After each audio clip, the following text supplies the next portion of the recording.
Starters and Mark Pryor, the fourth in a row, hoping to pitch very well for the Cubs today. Steve, he's won his last 3 ball games, and he looks to improve on his performance in Toronto. He really struggled to get that Toronto offense out. I'm sure he observed the game last night, and he saw Kerry Wood get ahead early with the fastball, then wipe him out with the breaking ball. And these two guys are very similar.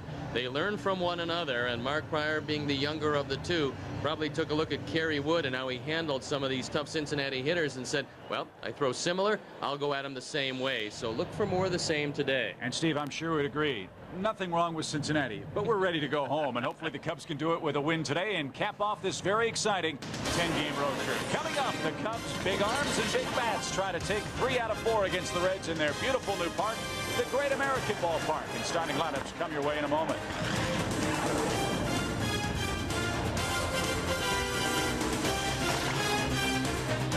Fox Sports Net's coverage of Chicago Cubs baseball is brought to you in part by Aflac. Ask about it at work. Chevy. Test drive a new Chevy car or truck today at your Chicagoland and Northwest Indiana Chevy dealer. Comcast. Proud to be Chicagoland's new cable company. Heineken. It's all about the beer. Heineken. Walgreens. The pharmacy of the Chicago Cubs. Geico Direct. A 15-minute phone call could save you 15% or more on car insurance. Jack Daniel's Tennessee Whiskey. Nobody makes whiskey like Jack Daniel's. Pennzoil. Protection for the way you drive. Pennzoil. We're driving protection. Your local area Lexus dealer, who invites you to test drive a Lexus today. Mike's Hard Lemonade. A hard Mike's is good to find. And by Southwest Airlines. More than 2,700 nonstop daily flights to 59 destinations all across the country. And under cloudy skies in Cincinnati, we're just about set for the 4th game of this series and the final game of the big road trip before the Cubs head home for a big weekend set with the Chicago White Sox. It's Mark Pryor and Paul Wilson opposing each other here at the Great American Ballpark, and a real rarity in these parts, Stoney. A businessman special that is sold out. Standing room only tickets available today in the home of the Reds. It's back-to-back sellouts for the Cincinnati Reds. What makes it unusual today, it's the first time since 1960 they sold out a day game during the week, but that shows you the drawing power of the Chicago Cubs. And it also shows you, Chip, that the Chicago Cubs this year are not to be taken lightly. They've snuck up on a few teams, but anybody who's seen them at all realizes when you go up against this pitching staff, it's no day at the beach. Cubs boast, quite frankly, on many teams, 5 #1 starters, and today it's 1E. Mark Pryor goes to the mound today against Cincinnati. The Cubs got some help from the Diamondbacks last night. They beat Billy Wagner in extra innings down at the juice box, so the Cubs lead a 1.5 over Houston. The Cardinals 2 back. The Reds now 4 games back, and Cincinnati will face this Cubs starting lineup as presented by the skipper Dusty Baker. Mark Runzalanek back in the leadoff spot. He will hit first. Alex Gonzalez at short hit second. Corey Patterson got the night off last night. He'll hit third today. Sammy Sosa in the cleanup spot. Alou hits 5th. Caro 6th. Ramon Martinez in at third base. Damian Miller hits 8th, and Mark Pryor will hit 9th. There's a look at Paul Wilson. He does throw a sinker. When he came up, he was a power pitcher. Now he has to adjust to being a finesser. He has very good control. He's never beaten the Cubs. When the Cubs faced him in this ballpark early, they hit him very well early, and then they let him off the hook, and he came on and threw a pretty good ball game. Opponents hitting .305. That's not a particularly good number. Wilson was the man that got the start for the Reds 5 days ago, and through 20 pitches or so, the game was postponed against the Phillies. Danny Graves was originally scheduled to pitch today, but he's had a blister problem, so he'll get an extra day's worth of rest and is scheduled to go for the Reds tomorrow when they take on the Diamondbacks at the Bank One Ballpark. Well, let's hope the Cubs can jump on Wilson early, because that sinker is not going to be quite as good in the first inning as it will be later on. And the numbers bear that out. Wilson's earned run average in the first inning is over 11. It's barely over 3 after the first, and an inauspicious start. Runzalanek pops out.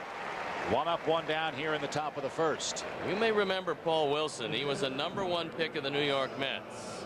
And of the threesome of Pulsiver, Isringhausen, and Wilson, Paul Wilson was thought to be the best. They likened him to Tom Seaver. Unfortunately for him, he's had a lot of arm problems, had arm surgery. He's just coming back now and trying to adjust to what for him is a brand new style of pitching.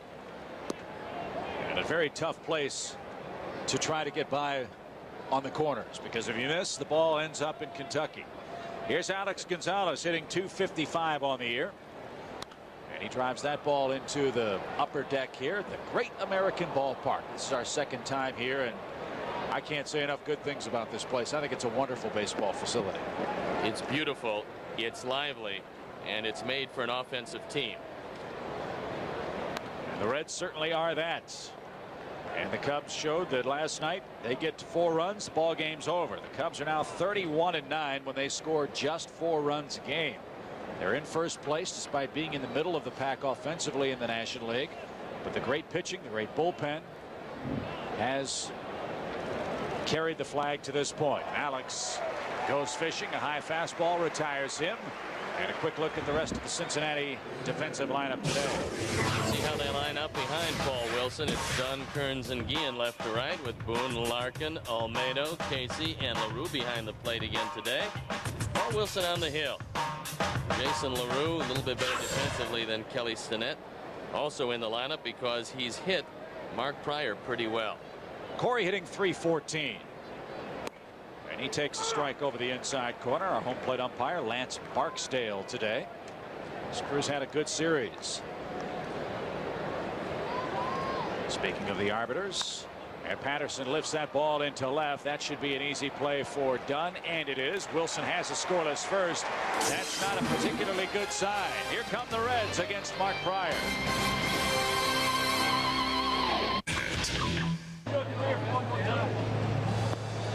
Cubs are down an order in the top half of the first. And here comes the Cincinnati starting lineup as presented by their skipper, Bob. Barry Larkin, the 6th different leadoff man they've employed this year.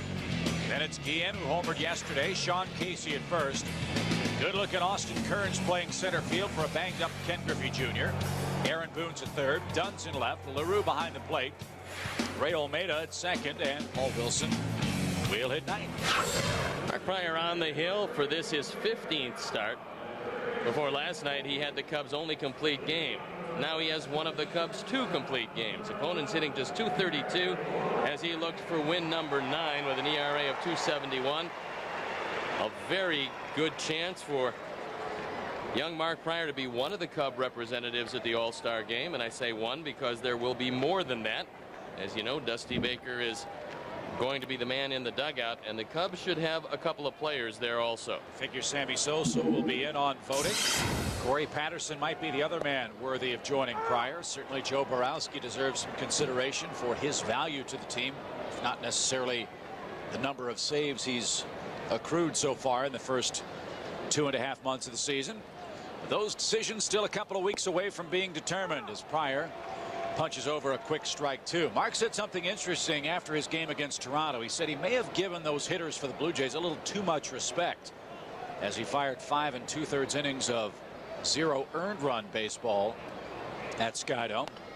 Let's see how he approaches Cincinnati, a very powerful team in a very hitter-friendly park at the conclusion of this road trip. I think it was real important for him to watch the ball game last night and watch how Kerry Wood went after these Cincinnati Reds. And at 0-2, he did exactly what Wood did last night. Don't use a setup pitch. Go right with a pitch you think you can wipe him out. Now I assume he'll go with the breaking ball, keep it low and away, and if Larkin tries to pull it, it'll be a ground ball to the left side. 2 strikes to Larkin, and he did throw the breaking ball, and it missed away. We want to welcome our affiliate Mediacom and their viewers in Dubuque, Iowa, to the ballpark in Cincinnati this afternoon. Wrap up of a 10-game trip. And the Cubs will gladly head back to Chicago, where they'll play 19 of their next 23 games in the Windy City. That leads up to the All-Star festivities at U.S. Cellular Field. There's the ground ball up the middle. Alex can't corral it, and Larkin has an infield hit. 3rd hit of the series for Larkin, and he's aboard in the Cincinnati first. Larkin's at his best when he can go back up the middle or go to right center. This time he goes back up the middle. Alex gets a glove on it, but he can't corral it. And we saw Guillen last night hit a line drive home run to right field. This young man is awfully strong. He's already issued the play me or trade me ultimatum, and you can understand his point. The man's hit 12 home runs and 166 at bats for the Reds this year. And with his hot production, they've been given the luxury of giving Ken Griffey Jr. a couple of days of rest. Griffey has some inflammation in his hip. He slammed into the wall trying to take back an Eric Karros home run ball earlier in this series, and the Reds don't want to take any chances again with Griffey, who's been plagued by injuries since he signed the Reds contract. Well, he gave them what he said was a hometown discount. What they didn't realize at the time was he'd be making the same per game. He would just be playing far fewer games. He's only hitting .272 this year. And since putting on the Reds uniform, it's been real hard to keep him on the field. And it hasn't been for lack of hustle. He's hurt himself trying to make great plays. He did that against Paul Bacco, you recall, in our first trip here. Bacco hit a shot right in front of the Reds bullpen. Griffey with the full layout in Sukahara dislocated his shoulder and was lost for a month. Well, I think the layout was fine. It was the Sukahara that really hurt him. Yeah. By the way, Sandy Crum just made a wonderful catch in the dugout. We have to note that because he has some of the worst hands in the major leagues. 1 ball, 2 strikes. I think he cuts his own hair. That's an indication. Pryor paints the inside corner. 1 on, 1 out. Guillen left shaking his head, and the Cubs continue to rack up strikeouts against a Cincinnati offense that's 1 away from 600 punchouts already this year. Mark Pryor can certainly control east and west. A lot of young pitchers can do that. But controlling north and south or up and down is a little bit more difficult. He's able to do that, and he goes up by design when he wants the strikeout. Here's Sean Casey. He's 3 for 12 in this series. I talked with Sean at length yesterday about this Cubs staff, and he said, you know, last season, maybe the year before that, we used to think, all right, we're going to Wrigley, or the Cubs are coming to town. Nobody in Major League Baseball is thinking that right now. Certainly no hitters. Not when you take a look at this young pitching staff and realize that game after game, especially if you're right-handed, you're going to have some big problems. 7 home runs for Sean Casey and a .287 batting average. Last year a lost season for Casey, who was battling injury. He's come back and has had flashes of power, but he plays a power position, plays in a ballpark where you figure he would be able to hit more home runs. It has not worked out that way for him yet. Well, this is the pitch where he should get a good swing. Mark has fallen behind 2-0, and you figure Casey, who hits the ball better out away, will be looking for a fastball out there. 3 balls, no strikes, with Austin Kearns waiting on deck.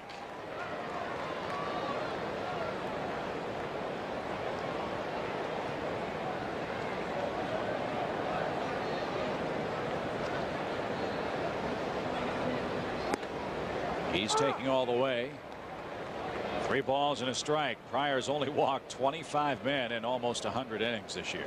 Well, this is where you have to be ready for the ball to come right back at you, because you're going to throw a fastball. Most likely it's going to be away, and Casey likes to go back up the middle. He does not run well, however. If you get it hit to an infielder, you ought to be able to end this first inning.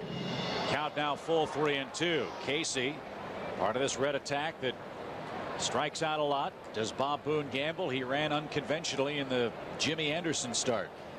Well, Casey's not one of the guys that strikes out too much, although you'd never know that. A couple of nights ago he fanned 3 straight times, but overall just 33 strikeouts in 268 at bats. And the situation of which we're speaking, Reds had LaRue and Jimmy Anderson up with 1 out and Adam Dunn at the plate. Boone put them both in motion.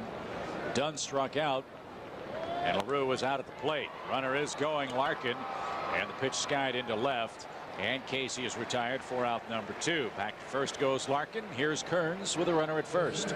A pretty good comeback by Mark Pryor. We'll show you the defense and how they line up behind the young right-hander. It's a Lou Patterson and Sosa left to right with Martinez, Gonzalez, Grzelcyk, and Karros in the infield. Damian Miller behind the plate, and Mark Pryor on the hill. Kearns with 15 home runs, 57 driven in. Right now, the best hitter on the Cincinnati team. He's a good one. Driven out of play to the right side. Lights are on here in Cincinnati. Skies very leaden this afternoon. The Reds already had one game washed out on this homestand, and it must have been a gully washer because the Phillies were in on getaway day. It was their one and only trip to Cincinnati, and they have yet to announce the makeup date for that ball game, and it might have implications for both the Reds and Phillies before the season is done. Check swing. There's a break for Mark. He's ahead of Kearns 0-2. Kearns only 1 for 6 in the series, and one of the reasons why he's had a problem is 3 real good right-handers right in a row. And also, they've discovered something. He very rarely will check his swing on a good slider low and away out of the zone, and the Cubs have been ahead of him most of the series. So though he's a good hitter, he's still a young hitter, and he's trying to get command of that strike zone. No balls, 2 strikes, and Mark will not win the appeal. 1-2 your count.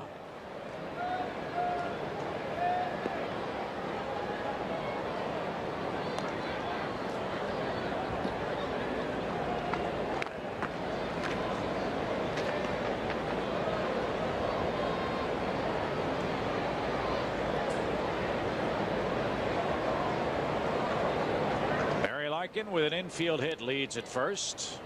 He's only attempted 1 stolen base this season. With Kearns up and the hitter friendly nature of this park, get down, he's going to be moving down in the count. 1 ball, 2 strikes. But let's see what Boone does. You never know with the feisty skipper of Cincinnati. That's off the plate. 2 balls, 2 strikes. Well, twice tantalizing breaking balls low and away, and Kearns was able to hold his swing. Kearns a product of the Reds system, former #1 draft choice. There's 6 homegrown Reds in the lineup today. 2-2. Breaking ball froze him. He wasn't looking for that. Pryor has his second strikeout, and the Reds are done in their half of the first.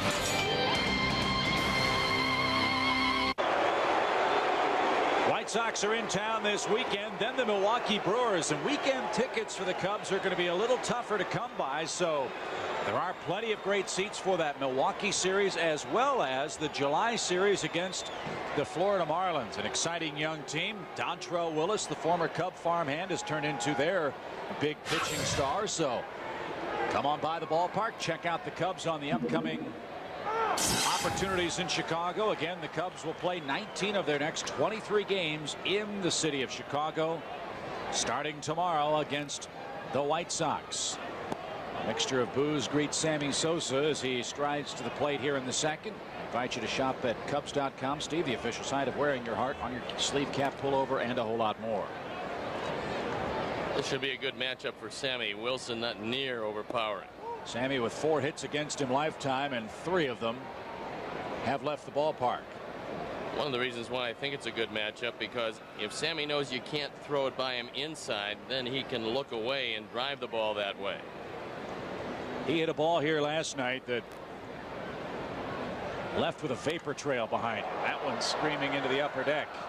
464 feet by Sosa in the 5th inning last night. It hit so hard it dented the camera position in straightaway center field.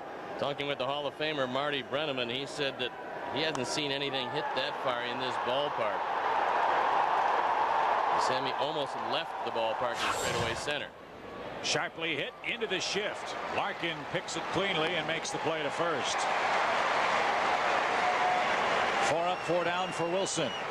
To say hello to Floyd Schwartz, 90 years old and a tremendous Cub fan.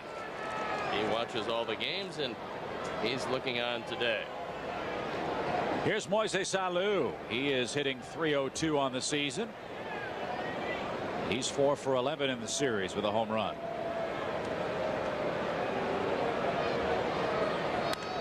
That one driven down the right field line. Long run. Can anybody catch up? It does not matter as Casey goes sliding into the padded area of the wall. That one just appeared to be a slow motion replay. Sean Casey was actually running full speed, and when he decided that he couldn't get to it, he took that long slide. Watch it again. That's real slow motion. Get down, Sean. There you go. He comes away unscathed. Swing and a fly ball hit to left. Done though. Makes the chest high catch. 2 away in our second inning of play. It's really nice to talk with Sean Casey before the game. He has so much enthusiasm for this game. This is a guy that realizes how lucky he is to be able to play it. He came up with the Cleveland Indians, was traded over here to Cincinnati. The Indians have given up a whole lot of talent, namely Richie Sexson and Brian Giles and Manny Ramirez. They've given up some guys who can mash. And now they are in complete rebuilding mode in Cleveland. They're 13 games under 500 at the moment. That's some pretty good young pitchers, but they've got to rebuild their hitting prowess. And they were, like the Bulls, I think, have to go through. The fans in Cleveland are going to have to accept that it was as good as it's going to get in the 90s with Thome and Ramirez and Bell and Lofton and all those great pitchers they had too. Now they've got to wait a while. Ellis Burks is hurt again. He's had some tremendous physical problems. He was a guy they thought would lead the way with all of their younger hitters. Brandon Phillips, acquired in a trade from Montreal, didn't work out the way they thought, but he's still a youngster. And they still have the magician at shortstop, Omar Vizquel, who's one of the best in the world at that position.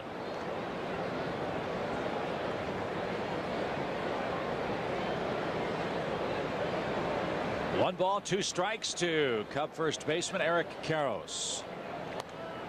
And he's done a wonderful job filling in for Hee-Sop Choi, who has joined the team here in Cincinnati. He's resumed his light workouts.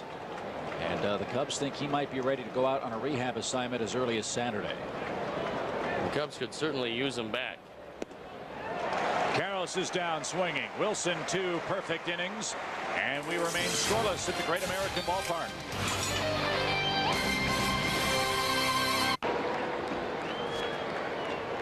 The Crosstown Classic resumes tomorrow at 2:20 at Wrigley Field. It's the Cubs and the White Sox. Sean Estes and John Garland will meet in the opening game of the series. We'll have it for you here on Fox Sports Net Chicago. Saturday, a network game, Clement and Mark Burley. Then Sunday, Carlos Zambrano and Bartolo Colon. And an off day Monday, and we'll welcome the Brewers to town Tuesday, Wednesday, and Thursday. Again, good tickets available for that Milwaukee series. The Cubs will play the Brew Crew at 7:05 Tuesday, 1 o'clock Wednesday, 1 o'clock on Thursday. You'll get to see some guys who can swing the bat. The Brewers have had some problems in the pitching department, but Richie Sexson is something to watch. There you see the schedule of the upcoming games. Aaron Boone, the batter, in the second. And Pryor misses upstairs and away to Boone, who's hitting .280 on the year. 232 consecutive games for the slugging Cincinnati infielder. Playing third base again today. He's played second, he's played short, and he's handled the hot corner beautifully in this series, as he always does. Now, if you're going to throw him a fastball, he's a very good fastball hitter. It's best to keep it away from him.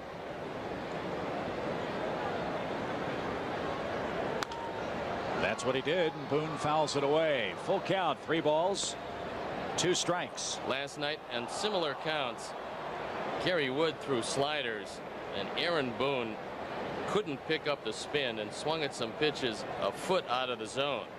Might not be a bad idea to go back there again. Pryor with a couple of strikeouts in the game. And Boone stays alive. Aaron Boone played second base, tried to make the conversion for the good of the team. Brandon Larson was playing third when we opened the season. Larson had his opportunity, but defensively he was less than adequate. He wasn't swinging the bat very well. They sent him down. They shifted Boone back over to third.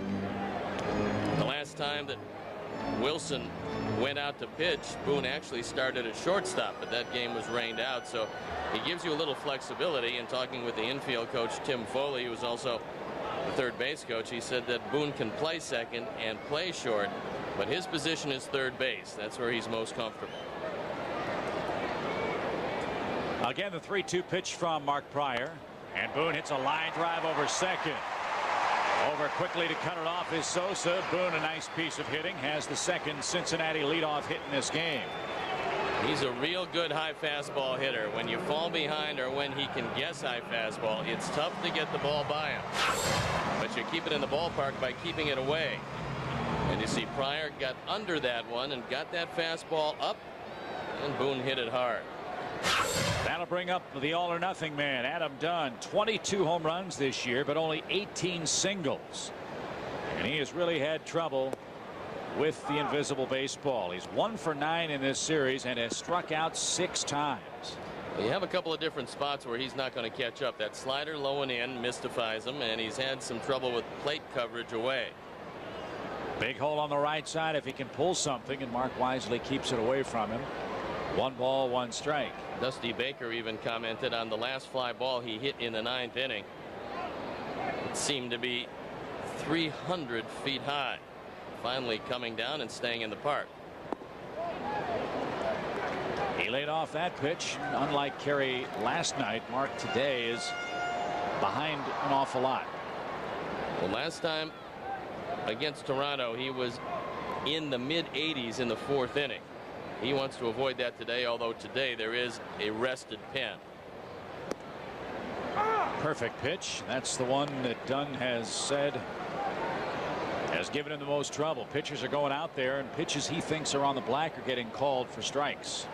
I don't think he's ever going to hit for average until he learns the outside corner and what he can do with that pitch. So again, Bob Boone with a decision. You've got a man up there that strikes out a lot. You've got his son Aaron Boone at first base, who does have 11 stolen bases, I think against a staff that doesn't give up many. You're running into a strike him out, throw him out if you do run him. Aaron leads from first. Dunn will wait again. Reds have the game's only hits. A leadoff single by Larkin in the first. Boone singled shortly ago. 3-2 pitch, not going. Ground ball toward first, but foul. We'll do it again. The Reds knew this was going to be a huge series. The one thing they wanted to avoid was either losing 3 or 4 or getting swept. In order to split the series, they've got to win today. They would move within 3 games, which is exactly where they started. They would think that that would be okay. Runner holds. The pitch is low. Mark didn't get the call. So 2 are on, none are out. Here's LaRue. He's the man you said you were very concerned of in this head-to-head matchup. He was the one guy in the lineup that consistently has had good swings against Mark Pryor. Bob Boone has always been one of those guys that doesn't mind bunting, but you would be bunting into the bottom part of the order. Never a real good thing to do. So let's see what Mr. Boone has in mind. Martinez at least thinking about bunt at third base. 26 RBIs for LaRue on the year. He has 1 hit in the series to this point. 2 on, nobody out, and Pryor gets ahead of the catchers. Strike 1 the call. Reds, when we last saw them in Chicago, were a real mess. The Cubs just obliterated their pitching staff in Chicago. They went down to San Juan, Puerto Rico, made 7 roster moves, and frankly have turned their season around. 5 games over 500 since leaving Chicago. And as Steve mentioned, despite being 1 under, are only 4 games back. Ground ball at the third base bag. 1 there, and the toss across in time. How about that double play? Runner at second, 2 outs. Had it been hit a little more sharply, you might have had a shot at 3. Now with the slow running LaRue, you don't figure to get out of a double play if he hits it on the ground. He had only grounded into 2 double plays all year, but this is tailor-made, and they throw him out easy. So I don't think I would give Olmedo anything too good to hit. He is a much better hitter from the left side, and he also has an extra step. And being a very speedy runner, you got a pitcher in the on-deck circle. Pryor paints the corner. Now he'd love to see the young hitter get himself out here. For Mark, would love to start the 3rd inning off with Paul Wilson. Well, another factor, though, Paul Wilson's hitting .043, right. So it's not like you're facing a Mark Pryor, Kerry Wood type hitter. So again, if Olmeda expands his strike zone, you'll gladly take it. If you lose him, you have first base open and you take your chances with Wilson here with 2 outs. He's a real young hitter, and you figure now that you're ahead 0-2, you can certainly wipe him out of the strike zone. So you don't have to throw him a strike here, and you'll probably get out of the inning. No balls, 2 strikes. Runner at second, Adam Dunn. Scoreless game. Much rather see Olmeda in the lineup than Castro, who's had a pretty good run at it in the 8-hole.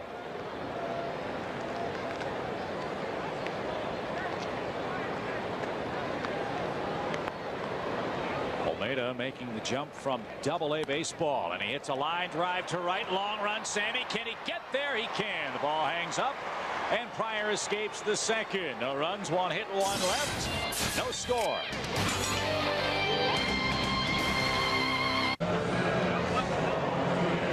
Tomorrow's Power Bar Day at Wrigley Field. Exciting products, Steve, will be given away throughout the game. You can win with a lucky ticket number drawing, or you can stop by the Chicago Cubs offices at Wrigley Field for a free entry form. It's Power Bar Day as the Cubs will try to outpower the White Sox at 2:20. Get more information online at Cubs.com. Power bars are very good, by the way. They're very good. Give you a lot of energy. Yes, sir. And the Cubs could use a little of that with a very quick turnaround from a night game last night, although the game was played in 2 hours and 13 minutes. That certainly helps. At the end of a long road trip, and when you put a Canadian city in the middle of this one, it became a very long trip. The Cubs will be very happy to get home. Line drive to third. Martinez is retired in this game for the Cubs offense. Starting the way last night's game began for the Reds hitters. 7 up, 7 down. That ball hit very hard, but Aaron Boone right there to make the play. Third base is a reaction position. You don't have to have good speed. You have to have a very quick first step. And Boone has that to go with a very strong arm. That's in for a strike to the Cub catcher, Damian Miller, whose bat has been resurgent on the road trip, swinging much more effectively. Aaron reminds me a whole lot of the Cubs' crafty third baseman, Ron Santo, of years past. And I'm going to do an interview with Ron Santo to be on the pregame tomorrow. We're going to talk about that Cubs-Sox matchup. I'll, of course, take the Cubs side. Ronnie will represent the White Sox in that one. Team he loves most. Ground ball foul past third. We're trying to get him to lay off that black hat that he wears. Oh, he'll break it out. You know, the man's loyalties can only be kept under wraps so long. And there's a look at Ronnie trying to explain, as Pat shows you, that it is raining right now. I think that's a universal sign for rain, or there's a spider in the booth, one or the other. Or Wilson's throwing the palm ball. I'm not quite sure. I think it is raining, and I think some of the fans are starting to duck for cover. You know, Ronnie gets a little upset when we come to Cincinnati, because the last time we were here, the air traffic folks made Ronnie take off his shoes because he's a very suspicious looking fellow. And they wanted him to turn around, of course, which he said was impossible to do because of the artificial legs. Line drive back to the mound. Wow. That was a rocket. And Wilson got lucky as the rain starts to pick up its pace. Damian Miller hit that ball awfully hard, and it certainly helps that it was to the glove side. This one is to the other side. Wilson's going to have some problems with it. On the glove side, you should be able to make that play. So here's Pryor. Wilson's got to be thinking, can I pitch on a day when the weather's going to be dry? A strike to the Cub pitcher. Well, he's facing a pretty good hitter, and so far he's just eased his way through the Cub lineup.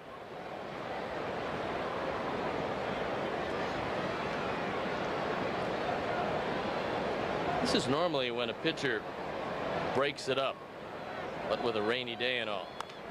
Slow roller. Boone's going to charge. Wet baseball. Good pickup. Good stretch. Goodbye Cubs. 9 up, 9 down in our third inning. Still scoreless at the Great American Ballpark.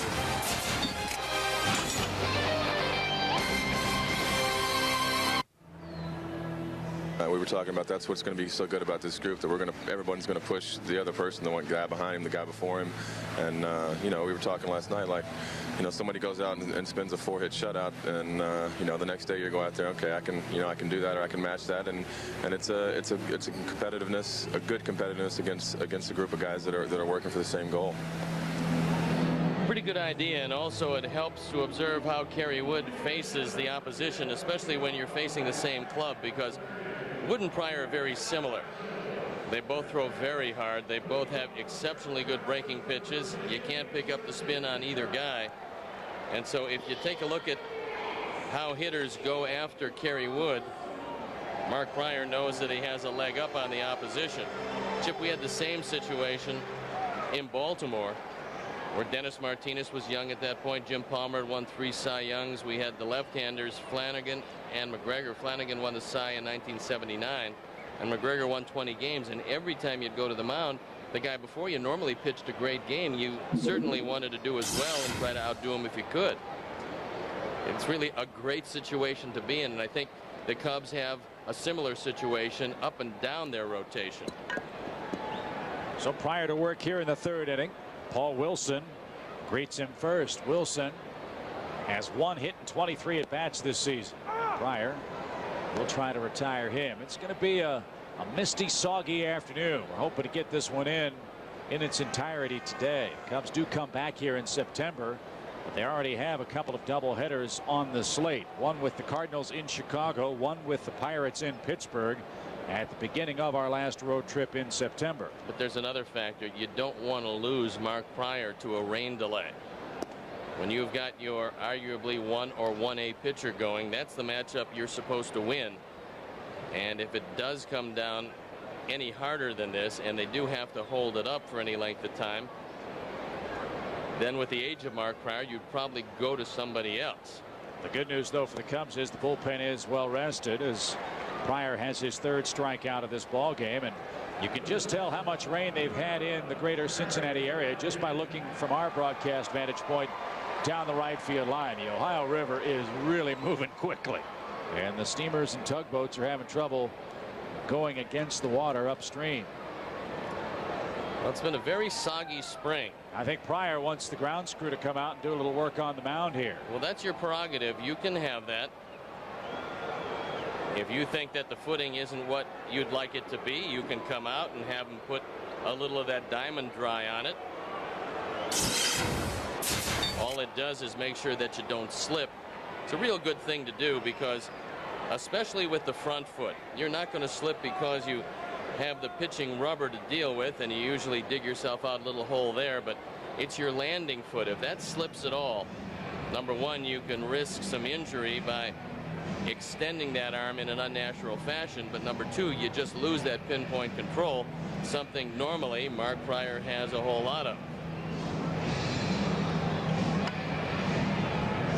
So the grounds crew tries to scoot away after a cursory application of the dirt, and then the second base umpire Joe West signals to one of the kids, hey, hang on a minute, not so fast, you're not getting off that easily. Now the manicure is to Mark's satisfaction, and we'll go back to the top of the Reds order here with Larkin and Guillen due next. Well, Larkin didn't bunt and hasn't bunted in the series. That doesn't mean he's not going to bunt, and it becomes difficult to make the play on wet grass. Barry always has that one in his arsenal. Belt high strike over the outside corner. 0-1. How long does he figure to play? Here's a middle infielder in his late 30s. You don't see many of those guys around. Well, if somebody wants to give him $9 million a year, I'm sure he'd find it in his heart to put on the uniform.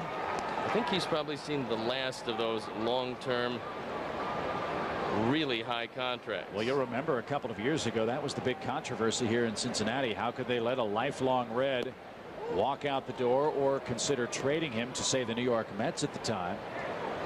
They gave him a very rich 3-year $27 million contract or thereabouts, and this is the final year of it. There are some in Cincinnati who say, well, if we hadn't signed Barry to that contract, they could have gone out and gotten a couple of more pitchers. Well, it seems you can't really have it both ways. Yes, Larkin is a tremendous player. He's had a great career with the Cincinnati Reds, but it is a fair question to ask, in hindsight, did the Reds overpay to keep a homegrown hometown hero in their uniform in anticipation of opening this park this year, and for Reds fans, the hope of being in the National League Central race? Well, the answer to that is yes on just about every angle. Terrible throw, wet baseball. We talked about the difficulty in throwing the wet baseball. That's a routine play for Martinez, and unfortunately, Larkin's going to wind up at second base. Now you get this ball after it's taken at least one hop on the grass, and that ball just squirted out of the hands of Ramon Martinez, who's normally a very dependable thrower. Not so this time. He's got plenty of time, but the 5th error of the year is particularly costly. So Guillen comes up. He took a called third strike in the first inning for the Reds. First run looms very large in this game, with potential for bad weather awaiting us. And that one lashed out of play. Strike one. I would strongly urge Mark Prior to take a couple of looks at Barry Larkin. Although he doesn't run very much anymore, he still is one of the best base runners in the league. And if he realizes that Pryor's only going to take one look at him, he's going to time the move and probably steal third, something you don't want to have happen with only one out. Pretty big lead by Barry, who's had leg problems all year, and that's in for strike two call. That time Pryor did a better job. He looked back, he held it, he disrupted the timing. And where he got Guillen out with an inside fastball in the first inning, this is a good time to get him out with a breaking ball away.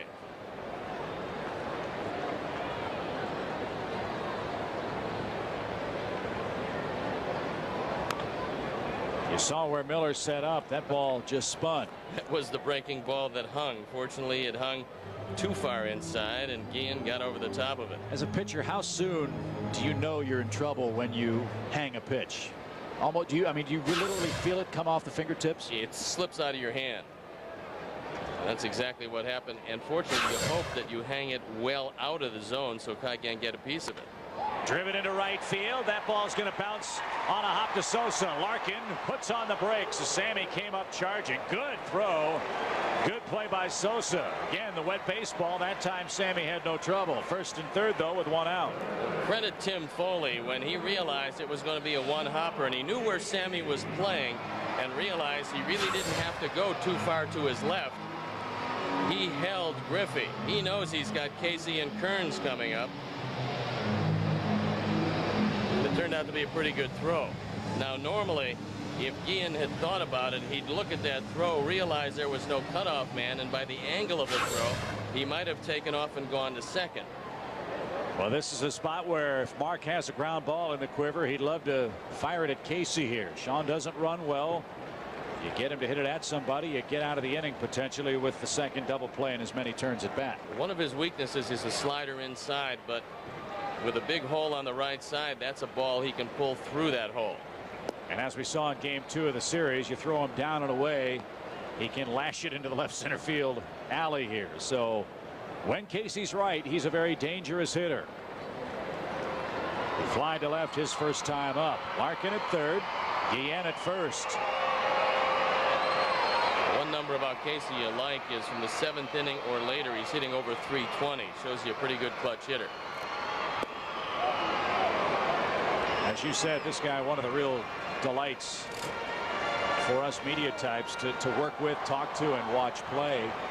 But there are some in this town who say, look, as much as we like Sean Casey, could they trade him and could they get a #1 starter in return for him these days? Well, the answer is yes, they could trade him. No, they could not get a #1 starter because he's playing a power position and doesn't have a whole lot of power.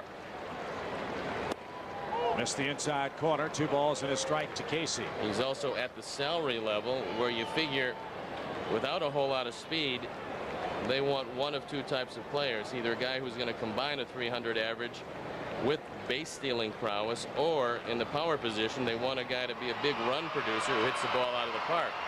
As good as Casey is, he's neither of those. He had 25 home runs in '99, and there's a bad break. Ground ball past second base and into right field. A run is in. They're at the corners with 1 out. Base hit for Casey. His 33rd ribby, and the E5 comes back to roost. It's 1-0 Cincinnati. That ball was hit pretty hard, and it went right off the leg of Mark Pryor. Take another look at it. It's a one-hopper. And tough to defend yourself on that one. The follow-through pulled Mark out of a fielding position. So it became an almost impossible play to make.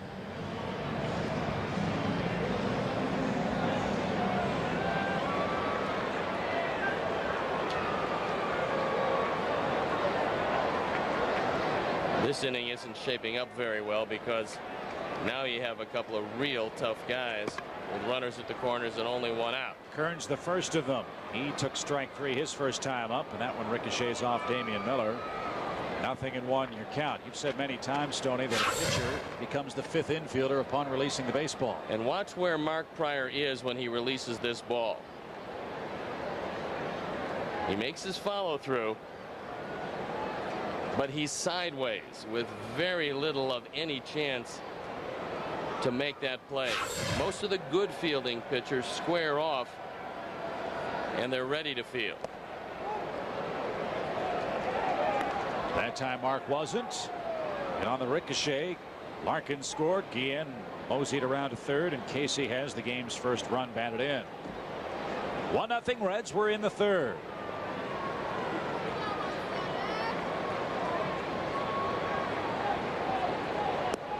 Good breaking ball. Kearns took that. Well, the first time up, he got to 0-2 with Kearns very quickly and threw him a breaking ball for a ball, a breaking ball for a ball, and I'm sure Kearns figured he's got to throw a fastball. Well, he didn't, and he looked at strike 3. Kearns was the Reds' first-round pick in 1998. He's only 22 years of age. He hit everywhere. I think that was the year the Cubs drafted Corey Patterson with the 3rd pick in the country. They knew Kearns could play. They just didn't have as many picks in the top 10 as they would have liked. You ever envision a time, Steve, where teams will be able to trade future #1 picks like they can in virtually every other sport? I think that it would be a terrific thing to do because, especially in a good year, you can trade and get yourself 2 or 3 pretty good players.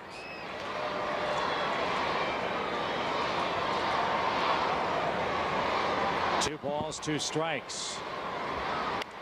Popped up. That should be caught. Martinez and Alex. It'll be the shortstop, Gonzalez. 2 men out. What about, though, the concern that people will say, well, what happens if the Cubs stockpile 9 first-round picks over a 2-year period? Is that as harmful to the game as, say, the Yankees with a $180 million payroll signing all the available free agents? Well, first of all, Chip, you get a year like you might have had this year where you have 3 or 4 consensus picks. And the Cubs felt that 1 through 6, perhaps, pretty well determined. But after that, it was really a crapshoot. This wasn't a deep draft. And so it didn't matter how many picks you had in the first round. If you picked lower than 6 or maybe 7, you were really taking a chance on a guy as far as stardom was concerned. Boone jumps on the first pitch, rolls to third. Ramon makes the throw to second, and that will retire the side. But E5 cost the Cubs an unearned run. We move to the 4th inning with the Reds in front. As we head to our 4th inning, the Reds lead by a run. It's time to peek at our Aflac trivia question. What baseball first occurred in Cincinnati on opening day 1954? It's a good question. 54 was a very good year for the Cleveland Indians, by the way. Could it have been the first night opening day? It could very well have been. They played night baseball much earlier than that, but I wonder if the Reds opened at night.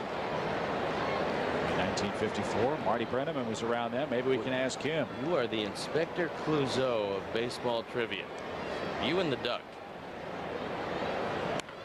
Hot shot down the left field line. Cubs have to get something going here against Paul Wilson. He's perfect through 3, and since some of you feel that what we say has a direct impact on what takes place on the field, it's certain that Mark will break up the perfect game right here. 1 ball, 2 strikes. Mark Had a pretty good night last night. Had 3 hits and 5 at bats.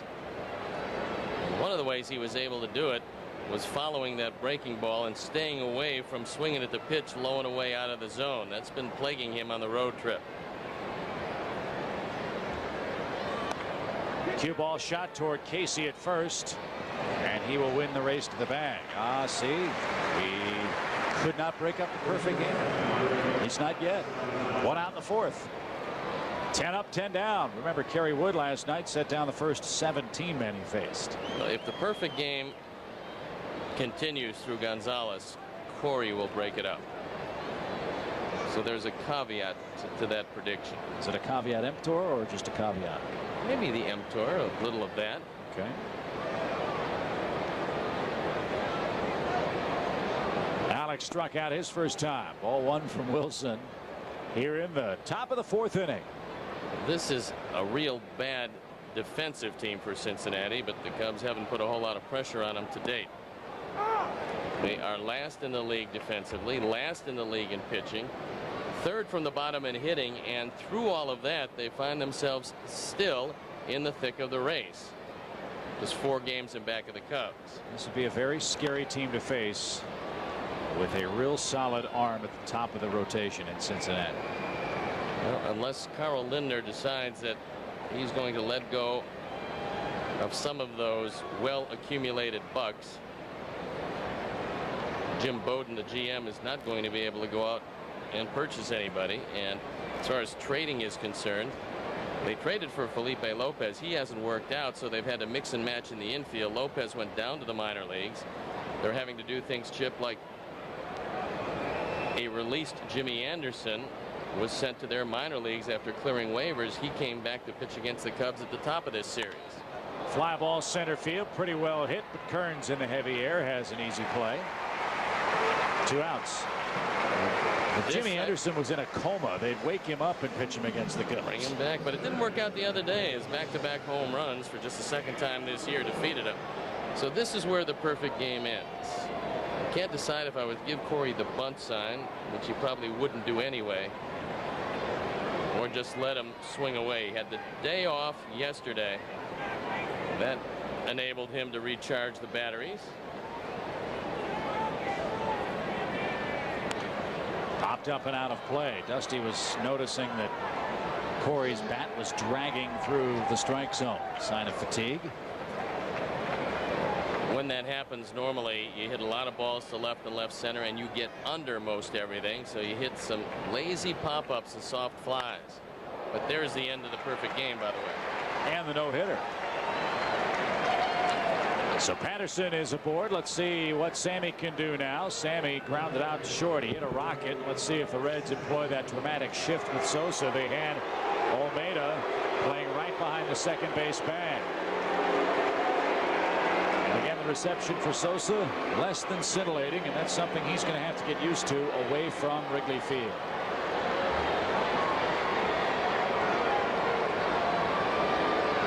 Seven-game hit streak for Sosa. Let's try to get back to 9 over 500 with a win today. Strike 1 to Sammy. Other baseball, Pittsburgh leads Montreal 1-0. They swept a doubleheader, you'll recall. Atlanta and the Phillies are scoreless in the 2nd. Cleveland's winning at Detroit 1-0 in the 3rd. It's the Guerrero-less Expos, and that really hurts that team. I think we can encourage them to let Guerrero sit out the 3 we play Montreal in late September. Well, if he doesn't have surgery, he should be healthy by then, but that's a question mark for them. They're trying to treat it without injecting it. He has a herniated disc, something that's tremendously painful. Snap throw back to first. Corey back standing up. Compounding that situation. Walk year for Guerrero. And can Major League Baseball trade him or sign him and get enough value in return to keep that franchise stable wherever it may play next year? Well, they can do anything. He has tremendous value, but they have to make sure first that he's healthy. That's my point. I mean, because back surgery is real serious. 1, 2, it diminishes his value somewhat because you never know how he's going to come back. If you try to avoid surgery, what you have to worry about with any type of nerve involvement is muscle atrophy, and he swings as hard as anybody in the game. So there are some problems associated with this one. Sammy hits a rocket into right field. 2 straight 2-out hits, and that'll bring up Alou here in the 4th inning.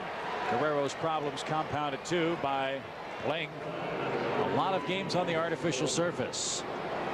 Well, he'll be a much healthier man when they get off that surface, which doesn't appear to happen anytime soon, because not only is it an artificial surface in Montreal, but it is at Eram Bithorn Stadium in Puerto Rico.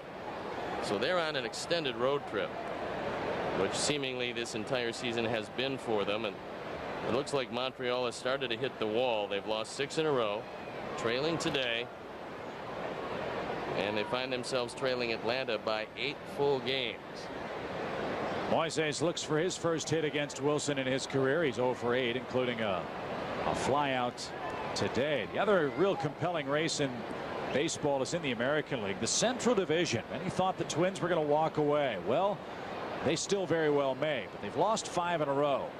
Kansas City's pulled to within 1 game, and amazingly, Stoney, they're 21-5 within the division are the Royals.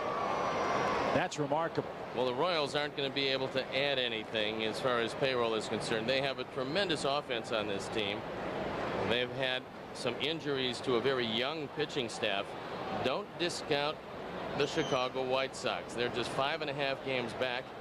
And if they get Mark Burley turned around to go with Cologne and a resurgent Billy Koch out of the bullpen, they should be in pretty good shape for that run. But if you look at the rest of the division, Minnesota 12-9 in the Central, Kansas City 21-5, the White Sox 14-17, Cleveland 14-11, and Detroit has lost 24 of 29 within the division. We've said since the unbalanced schedule was placed upon us, but over the course of time, the team that has the best division records, the team that's going to win the division. That still may hold true. Kansas City far and away the best record in the AL Central right now. They will play the Cardinals this weekend. There's a couple of teams that didn't get a real good break with their natural rivals, and that is Kansas City having to go home and home with the Cardinals, and the White Sox having to go home and home with the Cubs. You look at the natural rivals of Minnesota, and I think it's Milwaukee. Not quite as strong as either the Cubs or the Cardinals. Cleveland is Pittsburgh. 2 balls, 2 strikes, 2 on, 2 out. I would love to see interleague play continue. I love the idea of it. I just think it's time to scale it back and try to create the best matchups. 2 balls, 2 strikes. Hot shot. Boone off his glove. Couldn't handle it. Patterson will be waved. Boone slides. Comes up firing and not in time. How about that? We're tied at 1 as Alou hits a laser beam down the third base line, and Patterson got the green light from Wavin. Wendell Kim never hesitated. The 3rd straight hit with 2 outs ties the game at 1. Probably the only guy on this team that could have scored on this play is the man at second. Corey Patterson with tremendous speed, knowing that Boone is probably going to have to make the throw from his knees. Corey scores easily. And with 2 outs and nothing going on, Corey Patterson breaking up the no-hit perfect game bid, and the Cubs have tied it. Here's Karros. Eric struck out his first time. When I talk about the interleague play, I'd love to see the Cubs and White Sox tradition continue, but I'd like to see it paired back to a 4-game series with 2 in each park. And then just mix and match, roll the dice. Forget about the divisional rivalries with the interleague guys. 1 year you play the Yankees, 1 year you play Seattle, 1 year you play Anaheim, 1 year you play Tampa Bay. Well, I'm thinking for the next 2 or 3 years you play 40 games against Detroit and Cleveland. Sure. And then even things out against Houston and St. Louis. Look at them a couple of times. Tampa Bay maybe. You can ease them in there.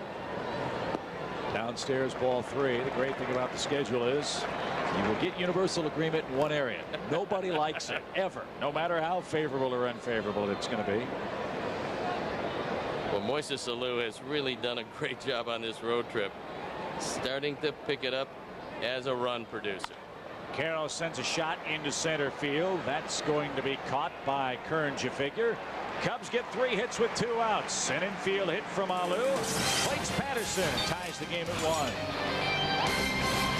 1. Back in Cincinnati and back for our Aflac trivia question. What baseball first occurred in Cincinnati opening day 1954? We guessed maybe it was the first night opener in the history of the Reds. Were we right?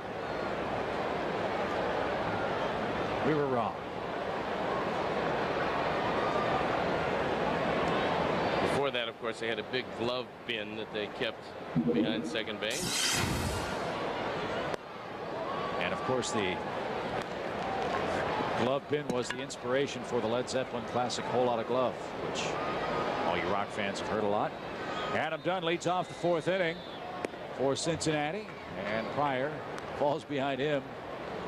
2 balls, no strikes. Mark Pryor walked him in the 2nd inning, putting himself into a jam, but getting out of it with a double play ground ball from Jason LaRue. Looks like the skies have cleared up somewhat. Supposedly, if we made it through that first band of showers, things would be okay.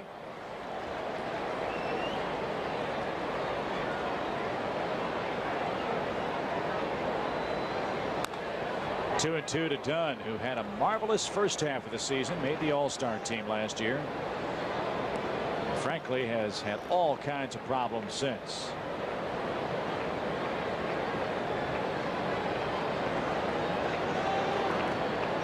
He drew a rare walk in the 2nd inning. Now he's got a 2-2 count leading off the 4th. Game tied 1-1.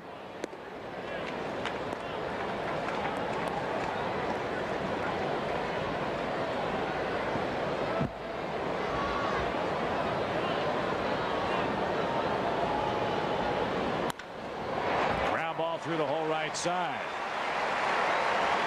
Only the 19th single for Dunn this year, but he's aboard again leading off the 4th inning. Reds have had the leadoff man on 3 times in the first 4 innings of this game. When Mark Pryor fell behind, then he had to go at Dunn with the fastball, and he took advantage of that. He's trying to keep it low and away, but as you can see, it's got too much of the plate and it's up, and Dunn takes it into right field. LaRue wrapped into a 5-3 across the diamond double play last time up. That took the Reds out of a scoring chance in the 2nd inning. They did, however, score in the 3rd. A base hit by Sean Casey plated Barry Larkin.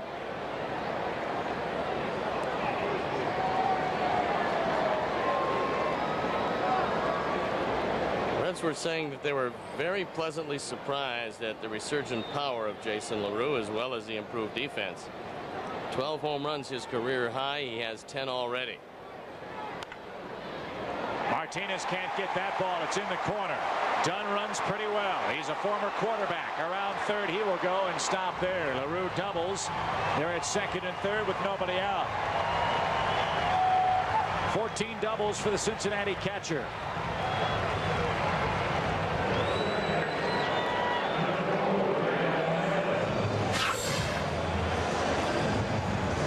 Pryor hangs a breaking ball, this on the inner portion of the plate, and with Martinez well off the line, he's got no chance for this. Moises does a nice job of trapping the ball in the corner, getting it back in, but 2 on, nobody out, and he'll deal with the bottom part of the order. The infield back, they're going to concede the run. Almeida bunts foul. Not a bad idea. But the key to getting that bunt down is the ability to hang around long enough to make contact with the infield back. If he stayed around, he would have easily gotten the bunt down. The run would have scored. 6 Cincinnati hits in the game, back to back. Bolts here in the 4th inning. Game tied 1-1. Not bunting that time. 1 ball, 1 strike.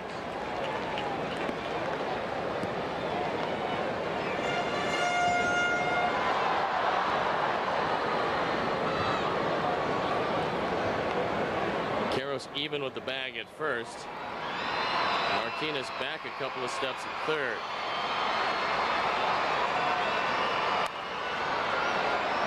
1-2.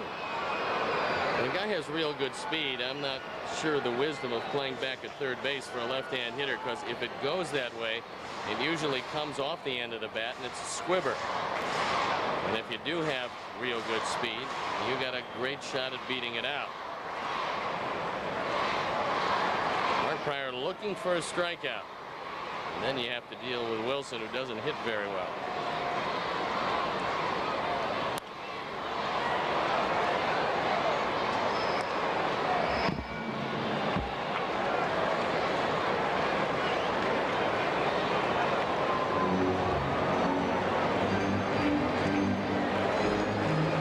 Prior with 7 wild pitches this year, so a lot of pressure falls to Damian Miller to block anything down.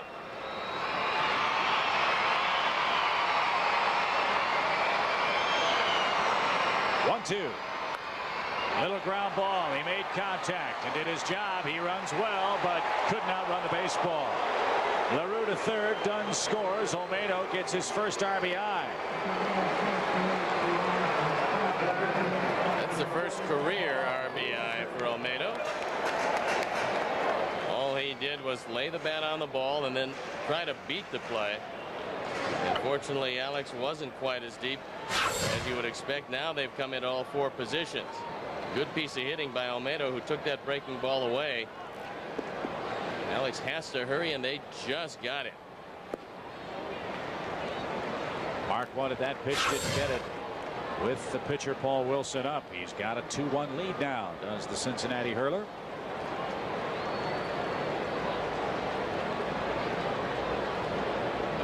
Leadoff single, a LaRue double brings the Cub infield in after Olmedo drove in the tie-breaking run. Japanese. Well, you can use what's called a safety squeeze if you want, and that is because Pryor's in a stretch. He's looking at LaRue. He doesn't break, and consequently you usually get the ball out over the plate. Then if you bunt it well, then you can run with LaRue. He's squeezing, and Miller has an easy play. Wilson's got to somehow throw the bat at the ball there. He didn't, and the Cubs get an easy out. Well, they would have been better served with the safety squeeze. A good breaking ball by Pryor, a good pickup by Miller. And for the second time in this series, Jason LaRue is cut down between home and third. What a marvelous play by Miller to catch that sweeping ball, pick it cleanly, and then embargo the plate. So LaRue is caught stealing. 1-2. 1-2 the count to the pitcher with 2 outs. I got to take my chances bringing Barry Larkin to bat this inning. Fortunately, Boone didn't. And that's all they get. Sometimes when you play for a run, you lose by a run. Wilson strikes out. The Reds, though, take the lead 2-1 after 4. Gail Fisher here in the Fox Sports Net studios with this Pontiac in-game update. Some other games going on as we speak. Looking at the scores, Montreal trails Pittsburgh 1-0. Kenny Lofton's double play grounder scores the only run in that game. Atlanta and Philly still scoreless in the third. Mike Hampton on the mound for the Braves, holding the Phillies hit list so far. That gets you caught up on some other scores. Chip and Steve, let's send it back to you. All right, Gail, thank you very much. Cincinnati gets 1. They ran themselves into the second out. Wilson struck out to end the Reds' 4th, and now in the 5th, Martinez, Miller, and Pryor will be coming up. As always, it's our Toyota fan of the game inning, and today's contestant is Esther Sineni from Chicago. If the Cubs score here in the 5th, Esther will win a Fox Sports Net Toyota prize package, which includes a hat and a t-shirt. I think Esther's your middle name. I think Polly is the first, as the fans try to take cover here at the Great American Ballpark. Improvising those rain fashions. Ramon hit the ball very well last time up, but lined it right at Boone.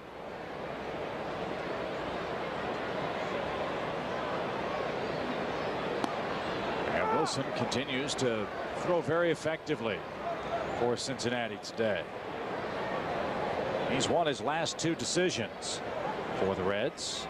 They've also gotten good performances the last couple of times out from Ryan Dempster. Boone, though, has a clean play. 1 up, 1 down in the Cub fifth.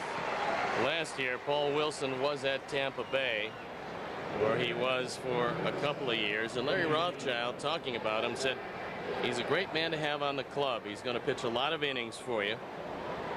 He's not going to dominate people like he used to, but he's a terrific competitor who gets the most out of what he has. And so far, his Reds are leading by a run. Well, Wilson might want to look alive because Miller almost undressed him last time up. A line drive right back up the middle that Wilson caught with the left hand.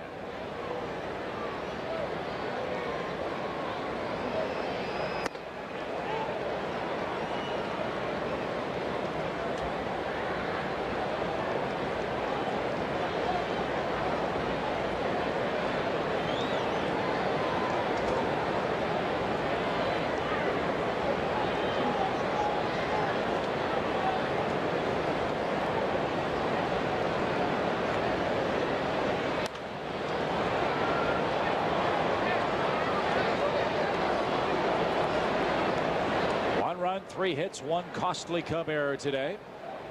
2 runs, 6 hits, no errors for Cincinnati.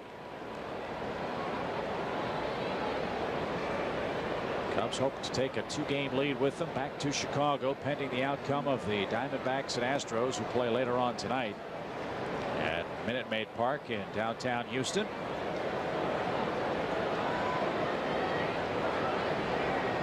Cubs and Pirates are the only teams in the Central at 500 or above on the road. And that one down the left field line.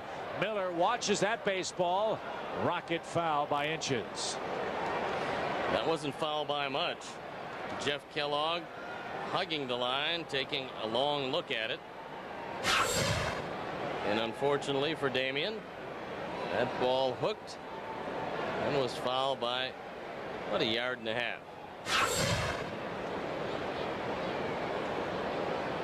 So it's fouled by 54 inches, is what you're saying. In the neighborhood, give or take. 3-2 pitch. Driven to right. Guillen on the run. Makes the play. Sharply hit, but Miller 0 for 2. Here's Pryor. He can tie the game himself if he hits one over Dunn's head, perhaps. And the Cubs back home for the White Sox this weekend. Milwaukee coming up next. Brewers in June 24th, 5th, and 6th. That wraps up the June schedule. No schools out, so a great chance to bring the kids to the ballpark. The weather in Chicago is supposed to be just gorgeous. Mid to upper 70s. The next 6 games at home. And of course, we head to the south side of town at the end of the month, then go to Philadelphia, then a very long homestand to start off July, the 4th of July weekend with the Cardinals at Chicago. There's a few teams the Cubs haven't seen. They've seen a whole lot of the Reds. They haven't seen Atlanta. They haven't seen Florida. They haven't seen Philadelphia. Los Angeles or Arizona. Somewhat surprising in that we are heading toward the latter part of June, and there's still some holes in the schedule as far as taking a look at some of the better clubs in the league. Not necessarily a bad thing as far as the Cubs are concerned.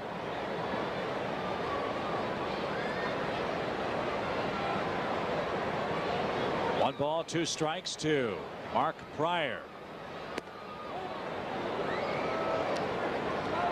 Paul Wilson is not going to dominate you, but with his control, he keeps himself in the game. This is a guy with 20 more hits than innings pitched, but he hasn't walked anybody today. Well, he's 1 pitch away from changing that and giving Grudzielanek a chance to keep the 5th inning going.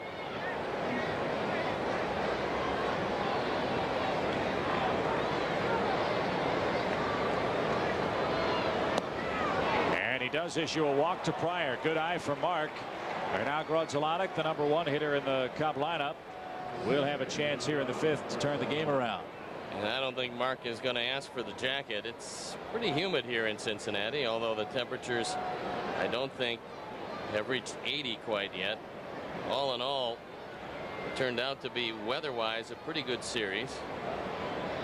Sometimes this time of year you can get some baking temperatures and high humidity. Outside corner, good pitch. Strike 1 to Grudzielanek, who's popped out and grounded out today. 3 for 5 was Mark yesterday.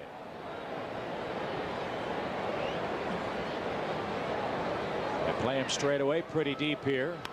And a roller toward third past Wendell Kim and out of play. He's down 0-2 now. The other big series for which there are lots of good tickets available. July 7th, 8th, and 9th. The Florida Marlins will be in town.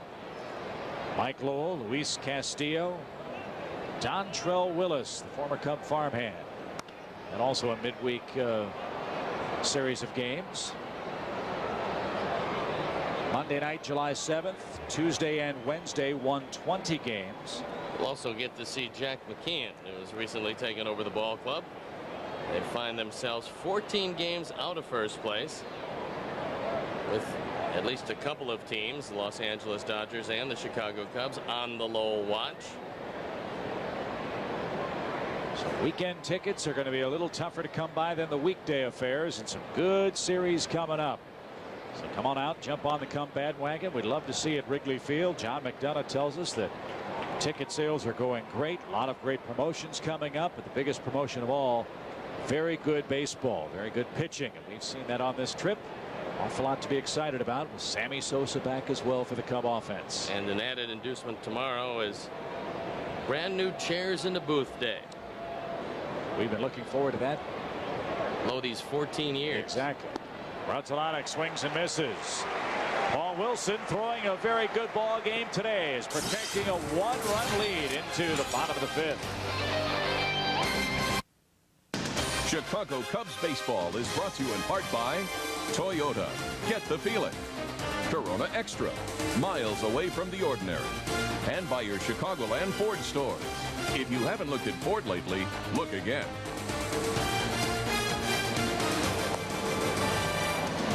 Concourse level at the Great American Ballpark. Stadium Club as well. All the modern touches, but Reds fans enjoying the spectacle taking place on the Emerald below us today. The Reds lead it by a 2-1 score, heading to the fifth inning, and heading to the top of the order is Mark Pryor to face Larkin, Guillen, and Sean Casey. And before we continue on, Steve, I think it's appropriate to say a hearty congratulations to Hal McCoy, a great beat writer for the Reds with the Dayton Daily News.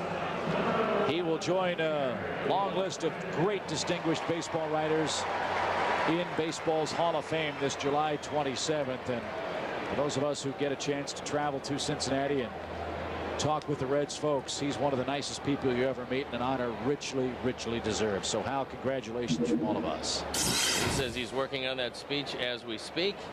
Should be a huge day for him. Barry Larkin sends a shot into right center field. Nobody's getting that. That'll bounce all the way to the wall. Patterson kicks it around a bit, but Larkin in at second with a leadoff double. And the leadoff man has given Pryor all kinds of trouble so far in this game.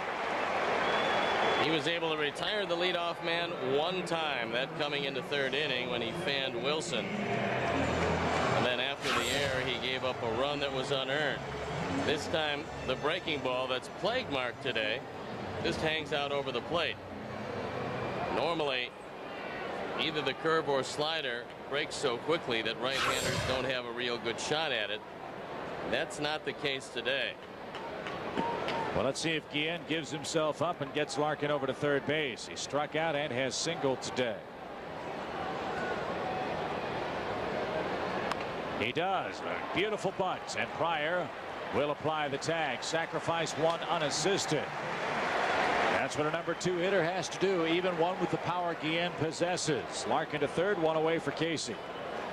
Pretty smart baseball. Instead of trying to guide the ball to the right side, which is probably a weakness, Jose Guillen takes that fastball and just bunts it that way. Not something that he does very often, but in the 2 spot this year, he's done it now for the 5th time.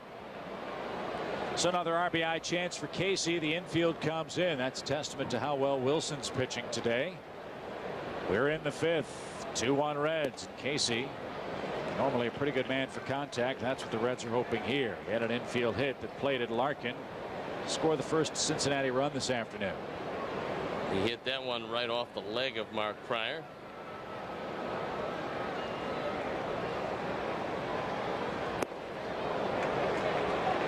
One ball, one strike. This day in baseball history, Way back in 1846, the first organized baseball game played between Alexander Cartwright's New York Knickerbockers and the New York Nine. Sharply hit right to second. That's why the infield plays in. Casey broke his bat. There's a big second out. Of course, the first professional team was right here in Cincinnati. The Reds. Cincinnati Red Stockings. And they toured all around, and in those days, Chip, when you took a pitch, you asked the umpire, well, he asked you where you wanted it, high or low. If you told him high, as soon as the first pitch came in, he would give you a warning. And then after that, he would call either 4 balls or 3 strikes. And the catchers with no masks were 20 feet behind the plate. So it was a completely different game. Also, you could be retired on 1 hop in foul territory. And obviously the Baseball Players Union back then didn't have nearly as good a dental plan as they have now. That's why the catcher played. It's very true. As far behind the plate. And gloves were at a premium. Sure. That's tipped off the glove of Miller. Speaking of that, no balls, 2 strikes. It is a great history of the game, the way it has evolved. Back in the old days in 1903, the first World Series play, it was best of 9. Not best of 7 World Series. Well, now they play it into Thanksgiving if they did that. This is where you have to be careful because of the breaking balls in the dirt if you go that way. That one way upstairs. They very well might play to Thanksgiving if they had another round of playoffs, which is what baseball has been talking about too, giving the teams with the best record in baseball a first round bye and adding another wild card team to play the other 2 divisional leaders. You'll see that one before too long. 1-2 is your count. Bounced off the plate. Then you get into what baseball purists say is the desecration of the sport. They say there was no more great challenge than when it was just the National and American Leagues and you had 1 winner period from each league that met in the World Series. Well, that was all well and good before the competition for the entertainment dollar became as fierce as it is right now. And you don't want to see teams eliminated in June. 1-2 pitch. And we see that now already. And I think the fans have embraced the evolutionary processes of the game. If you want to be a downright strict traditionalist, you wouldn't play any night games. You wouldn't have any television. You wouldn't have polyester uniforms. You wouldn't have integration of baseball. You'd travel by train, and the list goes on and on. 2-2.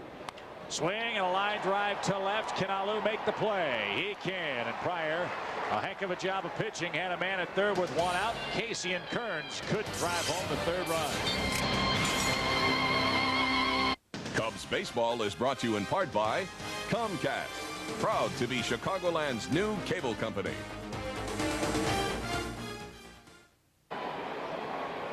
Hey, the Cubs and Sox, in case you just got out of a cave, are playing tomorrow. 2:20 is the first pitch of Game 1 of the Crosstown Classic. It'll be Sean Estes and former Cub farmhand John Garland. And we'll have all the fun right here for you on Fox Sports Net Chicago. It will lose some of the charm, though, as we move home and don't have the opportunity to wait those 10 or 12 minutes in the elevator like we do here in sunny Cincinnati. But you're not speaking of the ballpark, are you? Oh, no, the ballpark is terrific. And the people here are very nice around this great American ballpark. They treat us exceptionally well. I think I know what you're talking about. Yes, I understand your problem. A few housekeeping issues at the team hotel. A little stingy with the towels and air conditioning. 1 ball, 1 strike to Alex Gonzalez, who's 0 for 2. And that's rolled foul for a 1-2 count. This should be a pretty good inning as far as the Cubs are concerned. They go through the heart of the order the 3rd time through the lineup. And they know by now that Wilson is less than overpowering, but he's made some good pitches. Ground ball to short. Larkin handles the 5th hop. 1 man away in the 6th. That's how you allow a hitter to get himself out on a pitcher's pitch. That ball was out away from Alex. Instead of going to right field, he rolls over the top of it. The only thing you can do is ground to the left side, and he hit it right at Larkin. Look at the location. It's a perfect pitcher's pitch. When you get out in front of it, you roll the hands over and it becomes an easy ground ball to short. It was Corey Patterson who broke up the no-hitter last time up. Let's see if Corey can tie the game at 2. He's 1 for 2 on the day. We'll get back to Chicago at a very, very friendly hour. Fight through rush hour traffic and head on down to Harry Carey's for, I guess, since it's been a good road trip. I'm sure you'll have a couple of tales today. And I certainly don't want to break tradition, so I will, of course, allow you to pick up the tab, lay that egregiously large tip on the folks. It's embarrassing. Ground ball. Foul past first. Yeah, we're a little overdue for some chicken Vesuvio, a little calamari, and yes, Grant DePorter and Beth Heller, if you can stock up the coconut sorbet and the fried meat ravioli, will be in around 6:30 or so. I'm looking forward to the luncheon. Corey with a poor swing. We'll have an opportunity to talk to Corey Patterson and Joe Borowski on the 24th. And tickets are going very quickly, so you might want to call up Harry Carey's. You have a nice luncheon. There you see the number. Chip and I will try to regale you with stories of his recent past, my lengthy past. And talking with Borowski and Patterson, we'll get an idea and a little insight into what makes this team go. Sammy flirts with an extra base hit, but rolls it foul for a strike. He's 1 for 2 and extended his hitting streak to 8 games. The Cubs have hit the Reds very effectively. They've hit 17 home runs in 10 completed games so far this year. Hot shot. Boone backhand to an E, spins, fires, and gets his man. That kid can pick it over at third base. 3 up, 3 down in the 6th inning. Reds clinging to a 2-1 lead.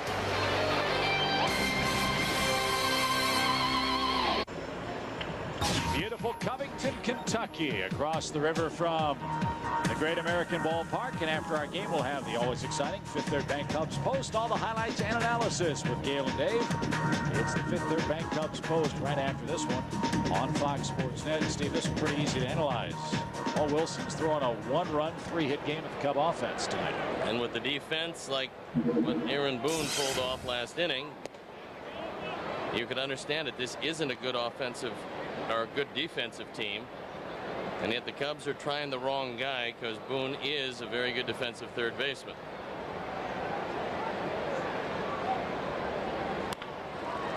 Ramon handles a big hop, sharply hit, but one away in the Cincinnati 6th. Boone 1 for 3. Here's Dunn. He scored the tie-breaking run for the Reds.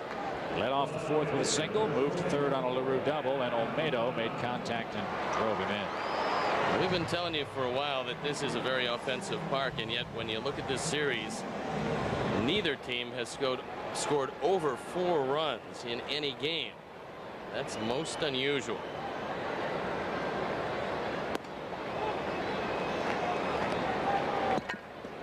Last night the Cubs got 4 early, and then the Reds shut them down, but Kerry Wood made it stand up.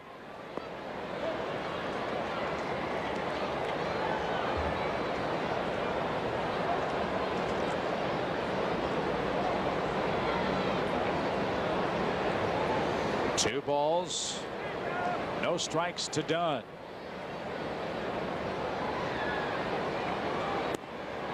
Good breaking ball.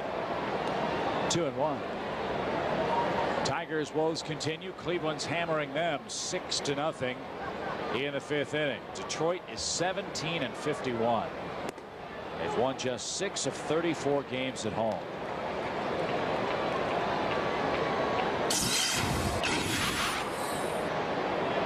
Pryor is at the 100 pitch mark, not through the 6th inning yet.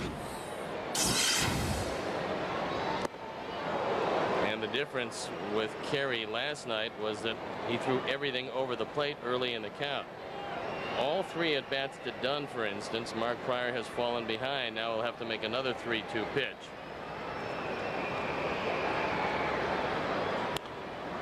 Dunn protecting the plate, forces another offering from Mark Pryor. Mark's won his last 3 ball games. He's been an excellent pitcher overall for the Cubs. Right down the middle. Dunn couldn't pull the trigger.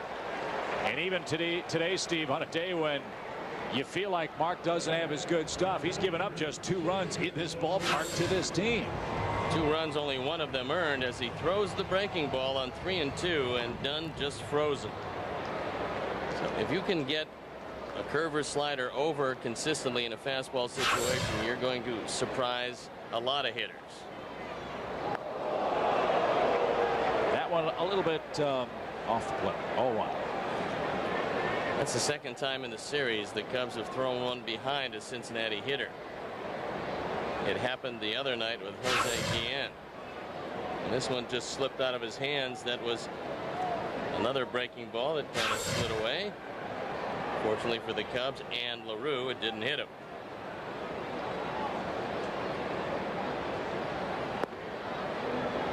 Two balls, no strikes.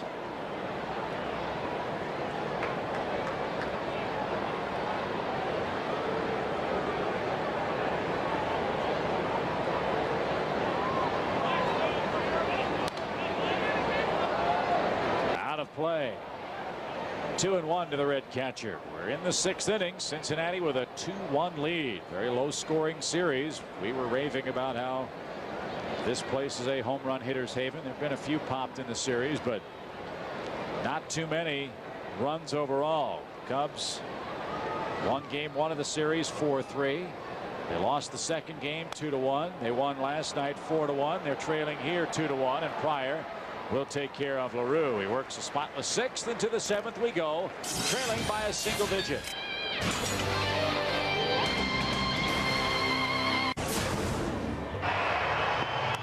We'll take a look at the 4-game summary. Mark Pryor has been pretty good, yielding only 1 earned run, but Paul Wilson has been just a little bit better, yielding just 1 run overall. And Cincinnati leads 2-1. Cubs have been out hit 7-3, and they've made the only error of the game so far. It's been very tough and tight, as have all the games in the series. You figured there would be an offensive explosion, but we're in the 4th of 4, and there hasn't been one yet. Well, let's see if in this 7th inning, the middle of the order for the Cubs, Alou, Karros, and Martinez can get something going. Just a 1-run game. Reds have won a great deal of 1-run games this year, but they've only won 3 times when they've scored less than 3. And Alou gets hit. Let's see if we got a warning here. I think we might. Alou gets popped leading off the 7th inning. Remember, the Cubs just threw behind Jason LaRue. Well, if Moises is okay, you don't mind that representing the tying run.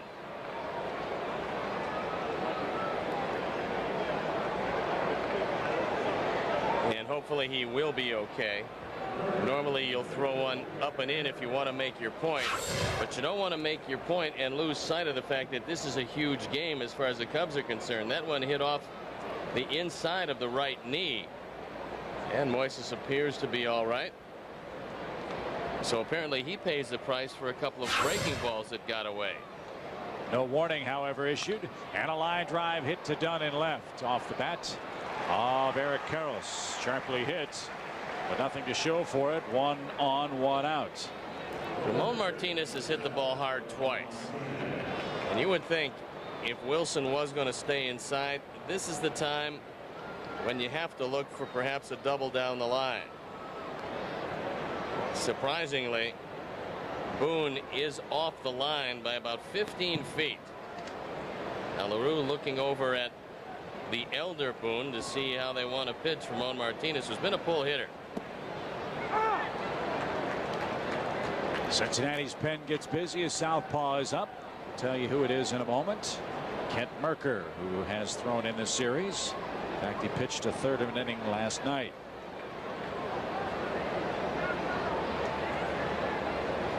Very good pitching on display in this series by both teams. 1 ball, 1 strike.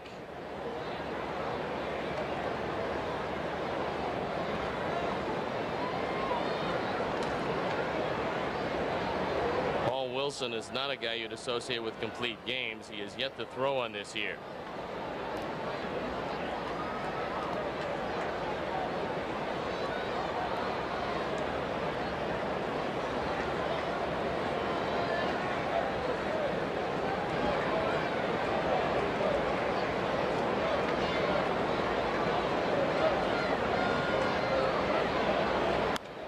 A little flare, shallow right center field. Olmedo goes out, makes the play.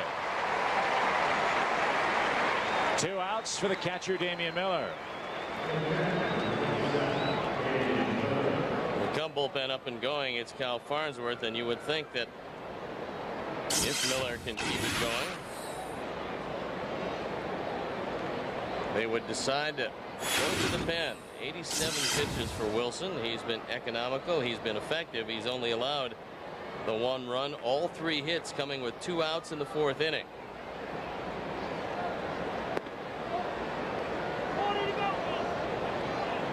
One thing about this Cincinnati team, just like the Cubs, although on paper you figure the Cubs starting staff to be much more effective than the Reds, once you get into their bullpen late, you're going to have a few problems. Troy O'Leary in the on-deck circle if Miller can keep it alive.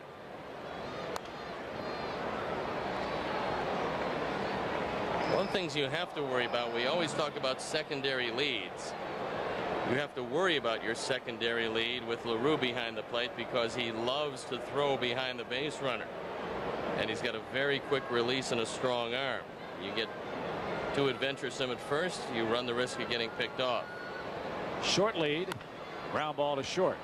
Larkin will flip to second in time, and Wilson has worked 7 innings of 1-run baseball. He and Dempster have been quite a 1-2 punch in this series. 2-1 Reds leading. Southwest Airlines. More than 2,700 nonstop daily flights to 59 destinations all across the country.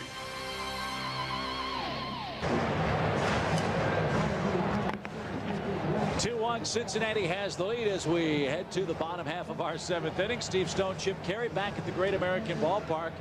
Once again, Stoney, the Cubs offense held in check by Paul Wilson today, and 1 unearned run has proven to be the difference so far. And so far, both pitchers throwing very well, and it was 1 error that separated these 2 teams in a series we thought would be an offensive series. Hasn't turned out that way, and so a physical error, maybe a mental mistake, has turned around the games as the Reds are trying to split it. The Cubs are trying to win 3 of 4. So the Cubs go to the bullpen first. Kyle Farnsworth is now going to take over in a 1-run game. You got to hold these guys right here and hope that the Cubs can do something with a very good Cincinnati bullpen in the final 2 turns they have at bat. There you look at Kyle Farnsworth having a particularly good year. So a good outing by Mark Pryor. And at this point, the only thing that he can hope for is to come away with a no decision, because the only decision he could get is the L, and he really didn't deserve that. And speaking of the L, I encourage you to ride it this weekend. The Cubs and Sox doing battle at Wrigley Field. The red line takes you right to Wrigley Field. It drops you off at the Addison station. Then you can walk through the Wrigleyville neighborhood right to Wrigley Field. It should be a very busy weekend. Should be a lot of fun too. The Sox playing better. Cubs coming off a terrific road trip to this point. Hopefully they'll discover a little more offense. Farnsworth gives up a leadoff single in the 7th inning.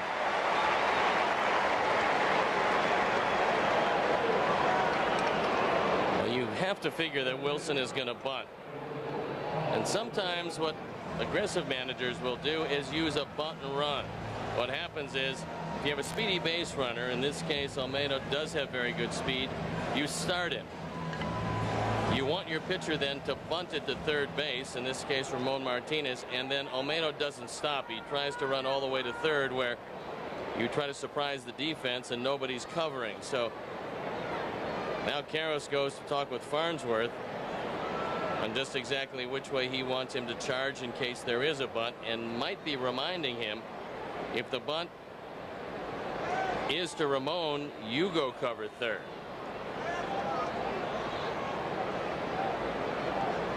That's a big run over at first base. And it's a pitch off the glove of Miller, so they don't have to sacrifice now. As Olmedo moves, and now Wilson and Farnsworth get into it. Oh, a takedown by Farnsworth, and a couple of haymakers landed. Whoa! Wilson takes exception. Farnsworth comes up and in, and we've got a Donnybrook. Bench is empty, and they're trying to put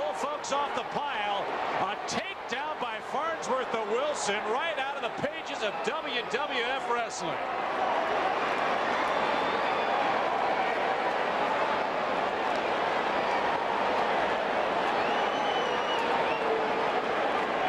What you hope doesn't happen is that anybody gets hurt. Gary Matthews is trying to break it up, and he's just saying, look, get off of me. I'm trying to get my guys out of there. Gary's been in his share of battles, but he's trying to act as the peacemaker. And they finally separate the guys. Now Farnsworth is hollering. Dusty Baker talking with one of the Reds over there. It might be Guillen, who says, come and get me. And now LaRue pushes him back. I mean, enough's enough. Points been made. Certainly we're going to have some ejections. And so order finally restored here. They're going to try to send the Reds over to their dugout. Farnsworth comes up and in on Wilson, who was trying to bunt. The pitch was a wild pitch. Looks like Wilson got the worst of that one. There were some haymakers landed by Farnsworth. There's no doubt about that. Well, Wilson said something when Farnsworth came in, because as the ball got away, he was coming in, and Wilson said something, and it looked like an Eagles landed on his nose. If you're going to go to the mound, or say something to a pitcher who's you're asking for a pretty good sized guy. I don't know if it was a punch that got him or if he got headbutted on the way down, but folks, watch this. This was,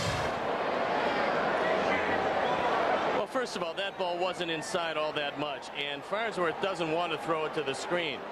And then Wilson has something to say about, well, that's going to be okay. It was Wilson that went out to get Farnsworth. Big mistake, as he gets racky-tacked right around home plate. now, and then they try to break it up. I mean, I'm not here to encourage anybody charging the mound under any circumstances, but that pitch, you're right, that was not a purpose pitch. He knows the pitcher's trying to bunt. He's hoping he'll pop it up. It didn't come that close to him, and then Wilson starts to pop off, and then he charges the mound. Well, the pitch was 3 inches inside. I mean, Paul Wilson obviously got the worst of that, and he has a whole lot of blood on the uniform. That's going to be a wild pitch. The runner's at second base, and now Joe West and the rest of the crew is going to try to iron this out. Surely Farnsworth's going to be gone. Wilson's knocked out of the game. It looks like he may have broken his nose. Well, I know you have to eliminate Farnsworth, but it didn't appear to be his fault. Wilson was the guy that went at Farnsworth, and Farnsworth just tackled him. No question about it. And Wilson was the guy that mentioned something to Farnsworth. That's what Dusty is saying. He says, wait a second. My guy didn't throw at Paul Wilson. And my guy didn't charge Paul Wilson. Absolutely right. That's why, again, if Farnsworth had hit him, well, you can make a case. That wasn't close. It was a fastball inside, and we've seen that a million times. Well, first of all, Chip, on a bunt situation, you want to throw the ball up and in, and it's Wilson that went after him. And then Wilson gets all the worst of it as Farnsworth takes him down with a body slam and then lands a couple of right hooks to the beak. Wilson's in a bad spot. The bottom of the pile with a guy about 250 pounds, all muscle, right on top of him. And there goes the first. Ian came in a little late, and then the scrum ensues. But that's, hey, if you're going to go to the mound, that's the fate you're going to suffer. And again, if Farnsworth had tried to hit him, if he was throwing at him, if he threw behind him, you can make the case for Wilson going to the mound. But quite frankly, that was some stupid baseball from Paul Wilson. Absolutely unnecessary.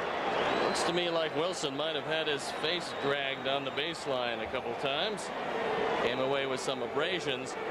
And I think the Cubs are going to see Farnsworth taken out. I know that Wilson will be ejected, and they're going to have to go to the pen, as now they want to fight some more down the right side. It's Danny Graves. He wants to fight his own team. Is that done? Now the Cubs are going to come back out again and say he wants some more. Who's he screaming at? Grunzalonic and Karros, I guess? No. And now again the Cincinnati guys come out of their bullpen. It wasn't Adam Dunn. He's just kind of standing there.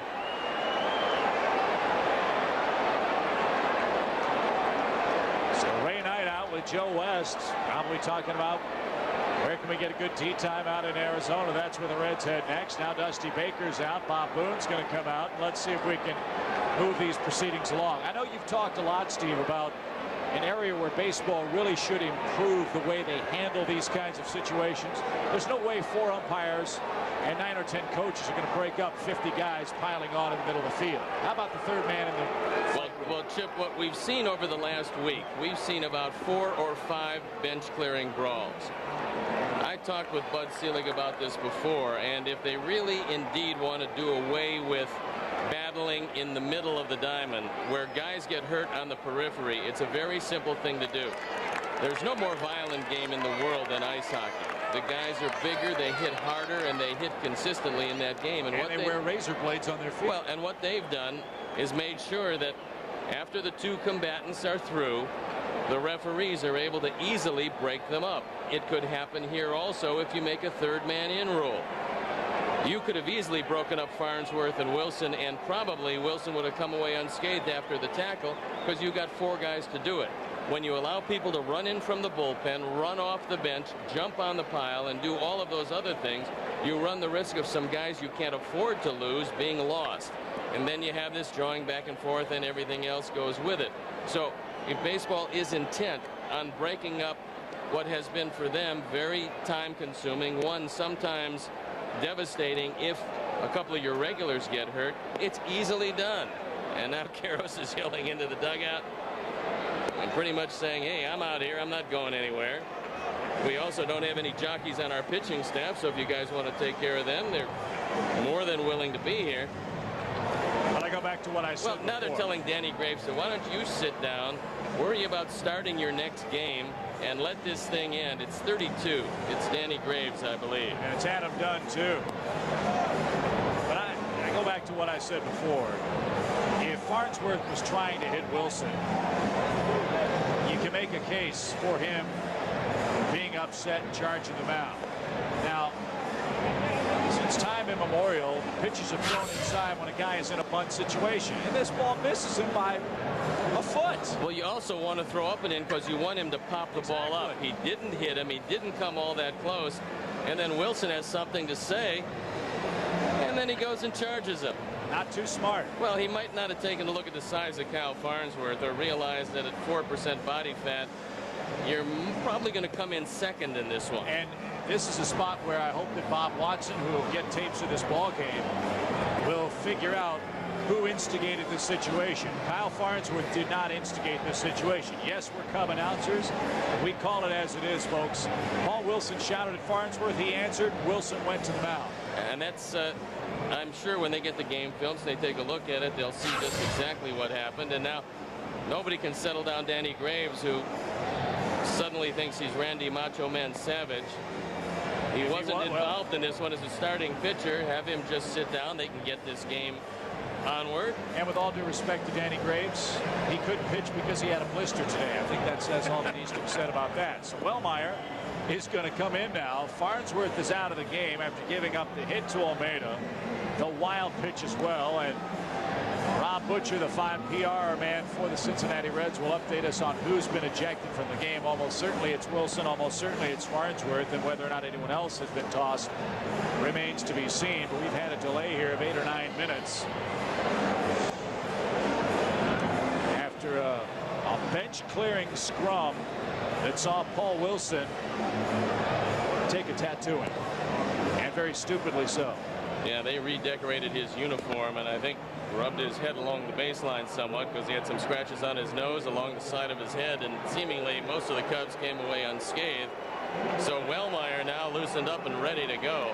He inherits a 1-0 count, and it's Ken Griffey getting a big hand. So instead of Paul Wilson, who's been ejected and probably dejected, it's Ken Griffey who comes in nursing a tender hip against Wellmeyer, who's 1-0, the ERA a fine 1.38, on for the 8th time, giving up just 6 hits in 13 innings, and he inherits Almeida at second base. He was moved there on the wild pitch. Think ahead with us along on into the 8th inning. The pitcher spot is due up first for the Cubs. That's where it's going to get very interesting, I would think. Well, they're going to take him down anyway, so we'll see what happens. And Wellmeyer whistles outside to Ken Griffey Jr. Wilson knocked out of the game literally and figuratively here in the 7th inning. Well, you want to be careful here, and if you do happen to walk Griffey, that walk, by the way, belongs to Farnsworth. 2 balls, no strikes. That paints the corner. Any other resolution to this at bat will be charged to Wellmeyer.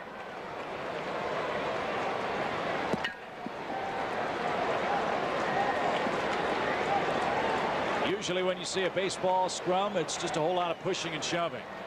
Folks, that was a tackle NFL worthy. That was a body blow.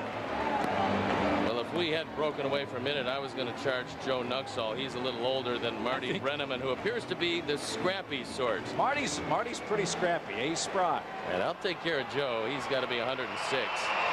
Watch out. He's got a very good left. Well, that's true. 2 balls, 2 strikes to Griffey here in the 7th inning. Line drive to second. Junior's retired.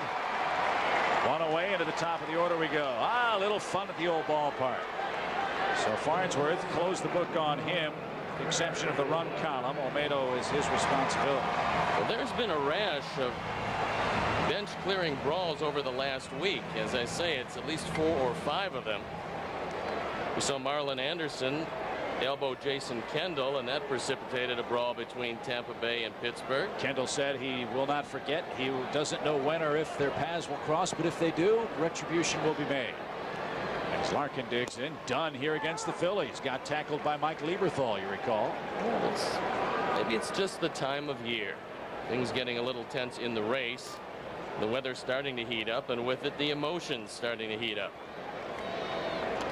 No balls and a strike. Chris Reitsma up in the Red bullpen. And a lot of fans are wondering why Farnsworth was thrown out of the ball game, for he did not precipitate the proceedings. Didn't start him, but he ended them. Well, umpire's decision, and they didn't necessarily have to throw him out. Maybe it was the punch or 2 he threw, although it didn't look like he made particularly good contact with those. No balls, 2 strikes to Barry Larkin. And that's high and away. 1-2 the count.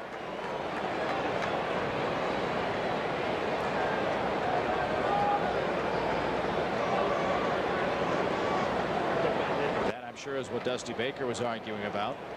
Why is my guy thrown out? He didn't start it, and he didn't throw inside. He threw inside, I should say. He didn't hit him. He's trying to get it out. Line drive left field. That's a base hit. Olmedo around third. Alou stumbles. Cincinnati leads 3-1 as Barry Larkin, stumbling around first, gets back safely. Larkin has his 3rd hit of the game, and that elicits a big roar, and the Reds are fired up, and so's their sellout crowd. 3-1 here in the 7th. Sellout crowd, and it's standing room only at 41,692. Last night the sellout crowd is a little over 39,000. So Barry Larkin has been on base all 4 times, doing what he's continued to do throughout the course of his career, which is torment the Cubs.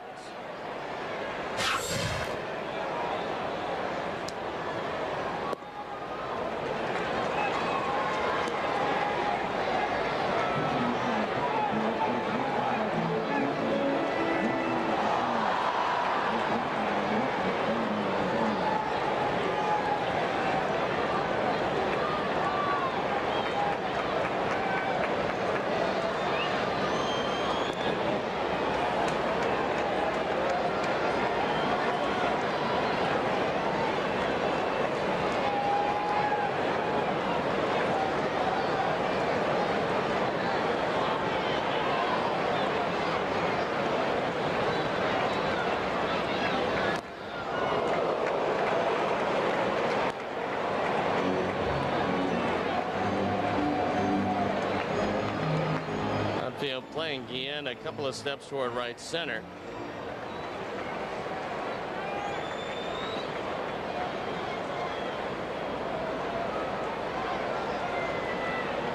One ball, 1 strike. That's downstairs. In the other baseball, Mike Hampton pitching for Atlanta today has a no-hitter through 6 for the Braves. They're beating the Phillies 2-0 in the 7th. Montreal and the Pirates are tied at 1. And the Cardinals over Milwaukee 3-1 in the 3rd inning. Russ Ortiz defeated his former teammate Kevin Millwood when Atlanta hooked up with Philadelphia last night.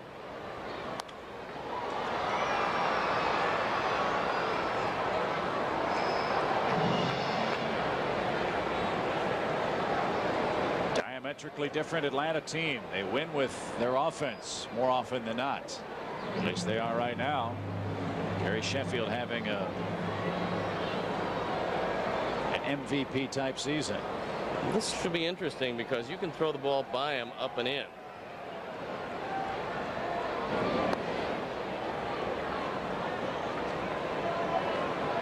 And you might remember right in the middle of all the commotion. Here's a look at the standings with Atlanta running away with it in the East. 2 balls, 2 strikes. Way upstairs, big Cub fan Nate Ravitz watching. He felt that we were biased in talking about the Wilson Farnsworth situation. Nate obviously not watching the same game we are. That's a good thing about opinions. Everybody has one. Don't necessarily have to be correct. Good luck to you. Runner at first, and it's a pitch inside, ball 4. 2 are on with 1 man out. First Wellmeyer walk in our ball game. As we have seen in so many baseball confrontations, talk is cheap. But if a man is going to charge the mound, rules of the jungle apply. And Wilson was charging the mound in an absolutely ridiculous situation there. And I remember Robin Ventura charging the mound against Nolan Ryan. That was to get a head full of noogies. That was pretty dumb then too. Casey fouls it away. He's got a base hit and an RBI today. Again, when you look back on that confrontation, if Wilson had gotten hit or if that thing had sent him sprawling, so be it. Farnsworth throws 99 miles an hour. But that ball missed the pitcher by about 8 inches. A high tight fastball is exactly what pitch you want, hoping he'll pop it up. He didn't. Wilson glared at him, said a few words. Farnsworth came off the mound. Wilson said something else and charged.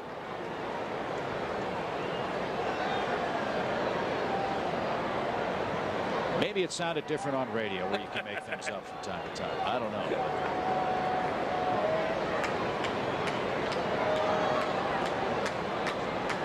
This was real baseball, not rotisserie baseball. That's all I can say. Hot shot to Karros. He'll pick it up. He'll fire to second for 1. Casey doesn't run well, and it's a double play to retire the side. 1 more run in the 7th inning. A big battle in the 7th inning. Cincinnati adds another run, and for the Cubs, the pitcher spot is due up first. You won't want to miss the top of the 8th.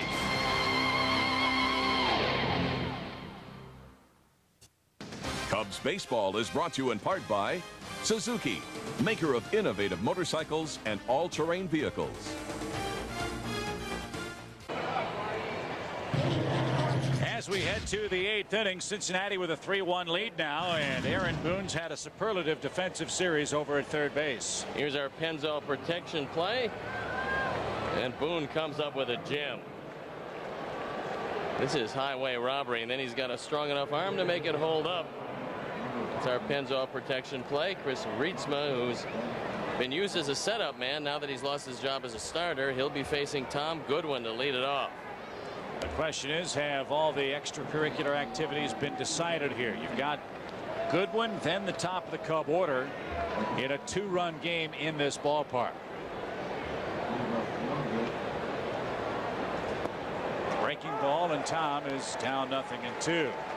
They're real happy with Rietzma in that bullpen. They say his velocity is up, his effectiveness is up, and they think he has a chance to be a future setup man or closer. Right now, he's working the 8th in a 2-run game. Breaking ball just off the plate. Goodwin laid off.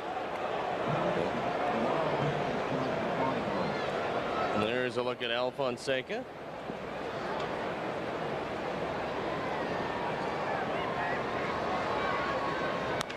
High hopper to Almeida. Ball finds the leather.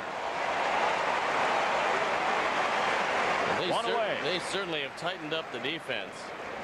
With Larkin now in there every day, Boone shifting to third, and Almeida at second. And when he doesn't play Castro, what was a very leaky infield in this series has looked like a pretty good one.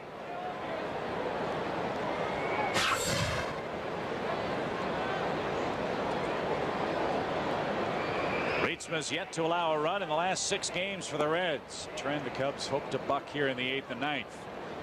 You know, you've got Williamson lurking. He threw 2 innings the other day. That's the big question. I think he'll be ready to go for 1 inning here. Driven in the air to right field, pretty deep. Guillen going back on the warning track. He'll reach up and make the play. 2 men out. They can get the 1 inning out of Rietsma. In fact, yesterday when I talked to Bob Boone, he said that Williamson would have been available last night. I think that might have been somewhat surprising. It didn't come up, but it certainly didn't hurt their cause that he wasn't needed in the ball game, so he should be ready today.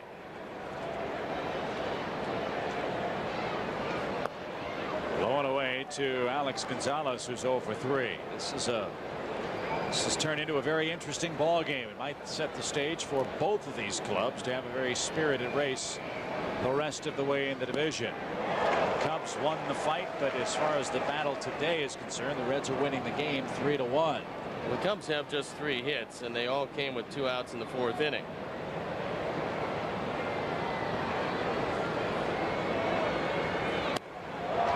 And as good a game as Mark Pryor pitched, and he pitched a dandy.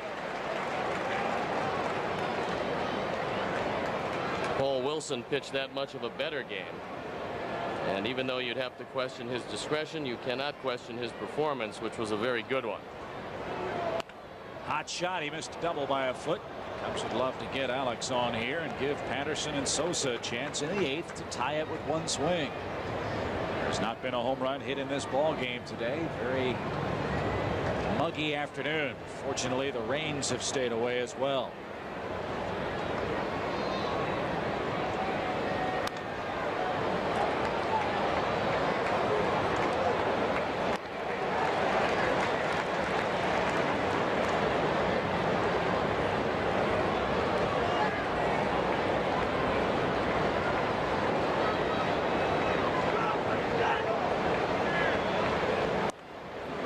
Back toward us and just out of reach. I know you're hoping I would have dived for it, but would have made a nice attempt. Lean out, fall into the upper deck.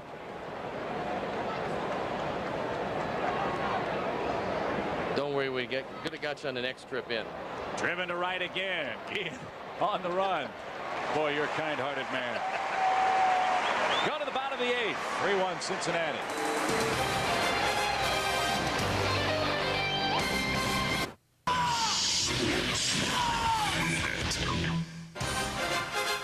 Gail Fisher inside the Fox Sports Net studios with this in-game update, and a huge brawl between the Cubs and the Reds in this game, and we're going to show you the pictures in the post-game show. Dave Otto will talk about how this positively and negatively affects the team, as well as what led up to the big brawl. We're also going to look at the big matchup between the Cubs and the Sox tomorrow. So we've got a huge post-game show. You don't want to miss it, folks. It's coming up right after the game. For now, though, Chip and Steve, let's send it back to you. All right, Gail, thank you very much. And you're right, it was a huge brawl. And I'm sure Jim Hendry, Andy McPhail will be talking to the guru of discipline, Bob Watson, before this ball game is over, and he will be the man responsible for handing out any punishments, if any are warranted. Bob's had a pretty busy week. So Al Fonseca comes into this one, and his job, hold him right there. Were you surprised that Wellmeyer came in with a rested bullpen in a 1-run game? I was, only because as good a pitcher as Wellmeyer has been, he is not a lifetime reliever. And so he was asked to do something he hasn't done a whole lot of. I know he's been a reliever since coming to the major leagues, but that's just in preparation from eventually being a starter. So Al Fonseca comes in, and he has to go through the heart of the Red order. And you know you're going to face Williamson, so 3-1 down is quite enough as far as the Cubs are concerned. Inside corner, good pitch to Kearns.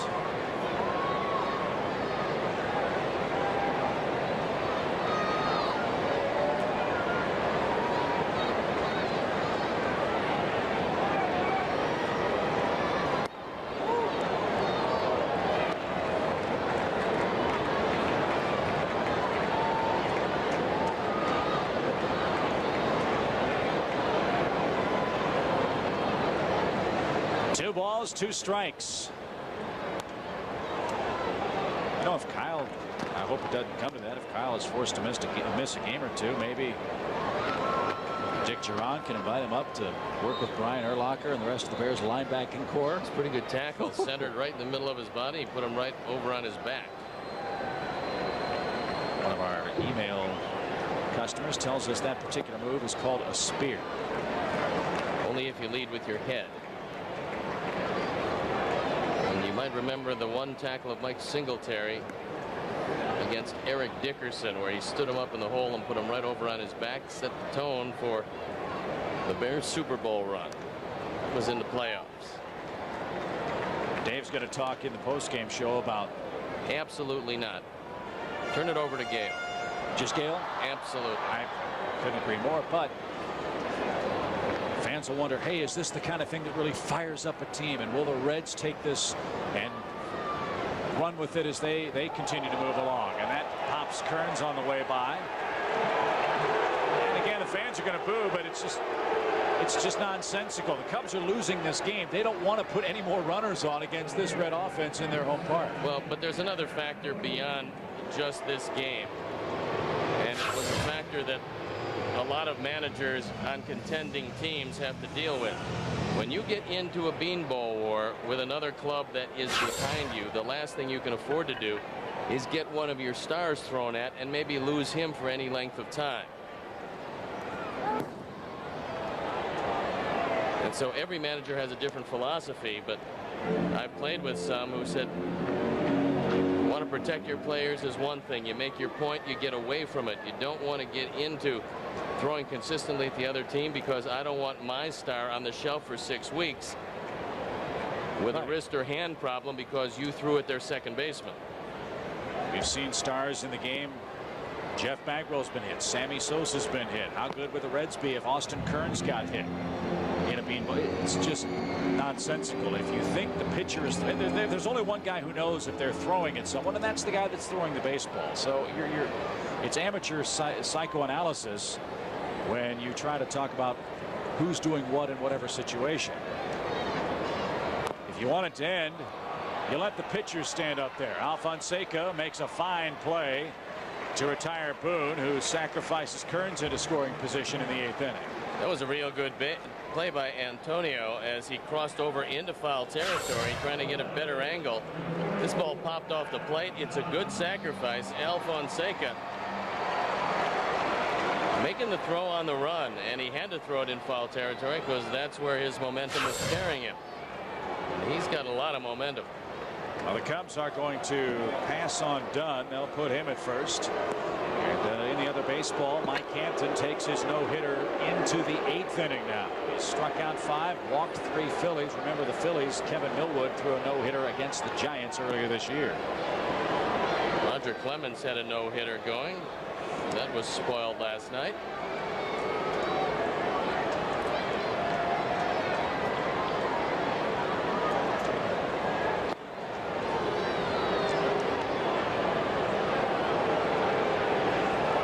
Wrigley Field, where we will be tomorrow to take on the Sox.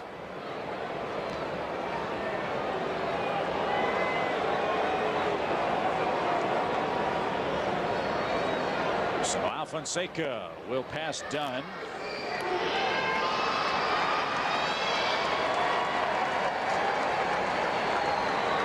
And it's 2 on, 1 out for Jason LaRue.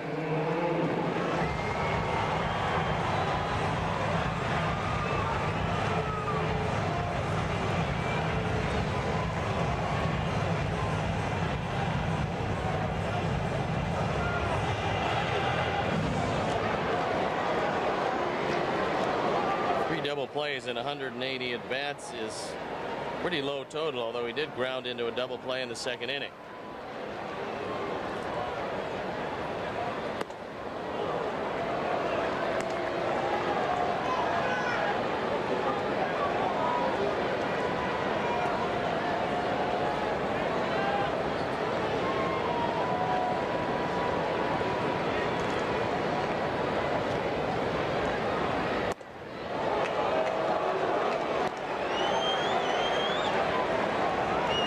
We get to the point in Cincinnati where these very knowledgeable fans think any inside fastball is a purpose pitch.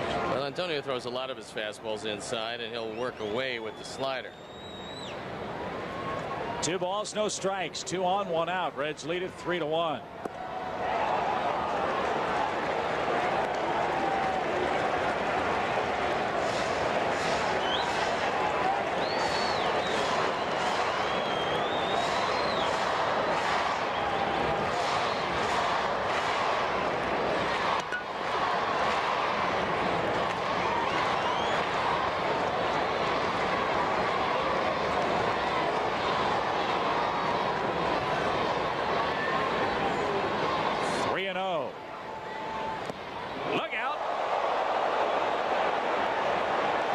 And grab some pine tar. 3 balls and a strike.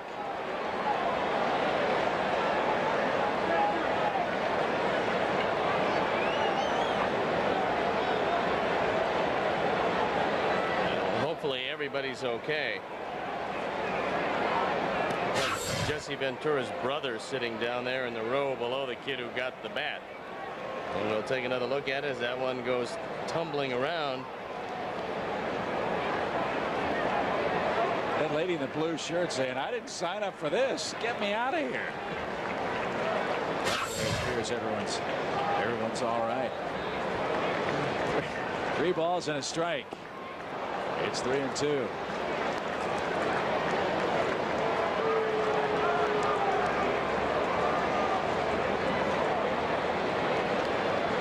Looking ahead to the Cubs' ninth. Patterson, Sosa, and Alou are coming up. Cubs are going to have a shot. They got to hold him at 3-1. Runners go. They got great jumps. The throw to third is not nearly in time. They stole those bags off Alfonseca. LaRue punches out. Now you've got Olmedo, the switch hitter, coming up, and he does have a hit, a run, and an RBI today. Well, I know Antonio is aspiring to the time when he closes once again. But he is the easiest man in the league to run against right now. And that was a pretty good throw, but there's no chance to get anybody. You've got to shorten up their leads, or it's going to be awful tough to close.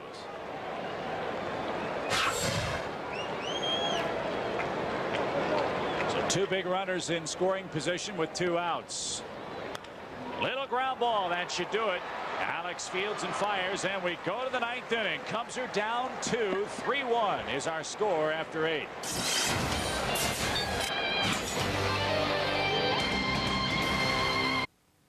Chicago Cubs baseball is brought to you in part by Southwest Airlines. More than 2,700 nonstop daily flights to 59 destinations all across the country. Hyundai. When your car comes with America's best warranty, you win. Hyundai. Comcast. Proud to be Chicagoland's new cable company. And by your Chicagoland Pontiac dealers. Last chance for the Cubs in the 9th inning. A lot of our fans wanted to know if we had a different angle on that confrontation between Farnsworth and Wilson. A lot of fans wondered where Kyle Farnsworth was after throwing a wild pitch. We have the replay. And another factor, Bob Watson will look at this angle also and watch who charges who. The inside fastball, that's not debatable. Then Wilson and Farnsworth jawing. Now watch Wilson. Farnsworth puts his hands up and says, "What's the problem?" Well, he's standing there, and Wilson was the man that ran at him. You have to defend yourself when that happens. In the 9th inning we go. Cubs are down a couple of runs with darkening skies looming off to our left. So for those of you who want to say the coverage is one-sided, we will accept your apologies in abeyance. But secondly, if you look at our logos on our shirt, that doesn't say, the C doesn't stand for Cincinnati, and we are happy to acknowledge that as well. Scott Williamson. Ground ball, nice play at first by Casey. There's the first out. Well, I got to tell you, today, despite having the worst defense in the league, the Reds are in charge in this one because the defense has been terrific all the way around. And whether you're talking about Larkin, Boone, Almeida, or Casey, all of them have made very good plays today, and it's supported some very good Red pitching. That's the reason they're leading 3-1. Just 3 Cub hits.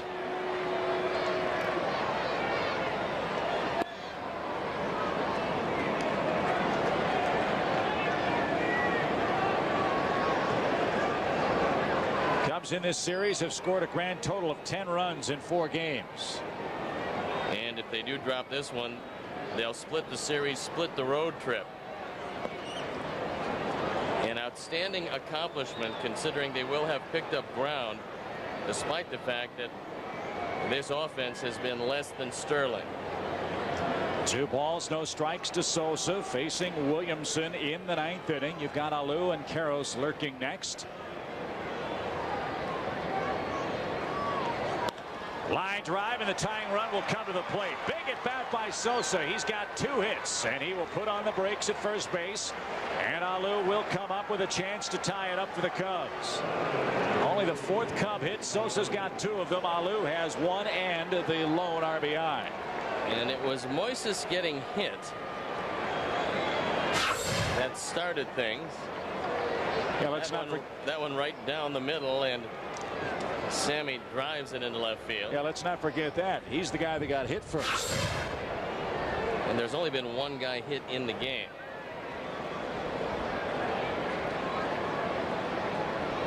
Here's Alou. 1 for each team. Kern's got hit. 1 for each team, I think is what you meant. And Farnsworth, don't forget as well, threw a wild pitch. Did not hit anybody.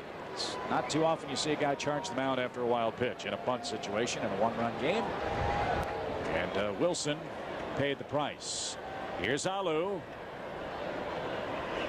And he looks at the ball low. Eric Karros waiting on deck. Cubs have a shot in the 9th inning. And the winds are starting to swirl, and when that happens, that means that they come in down the left field line and then go right back out into left center.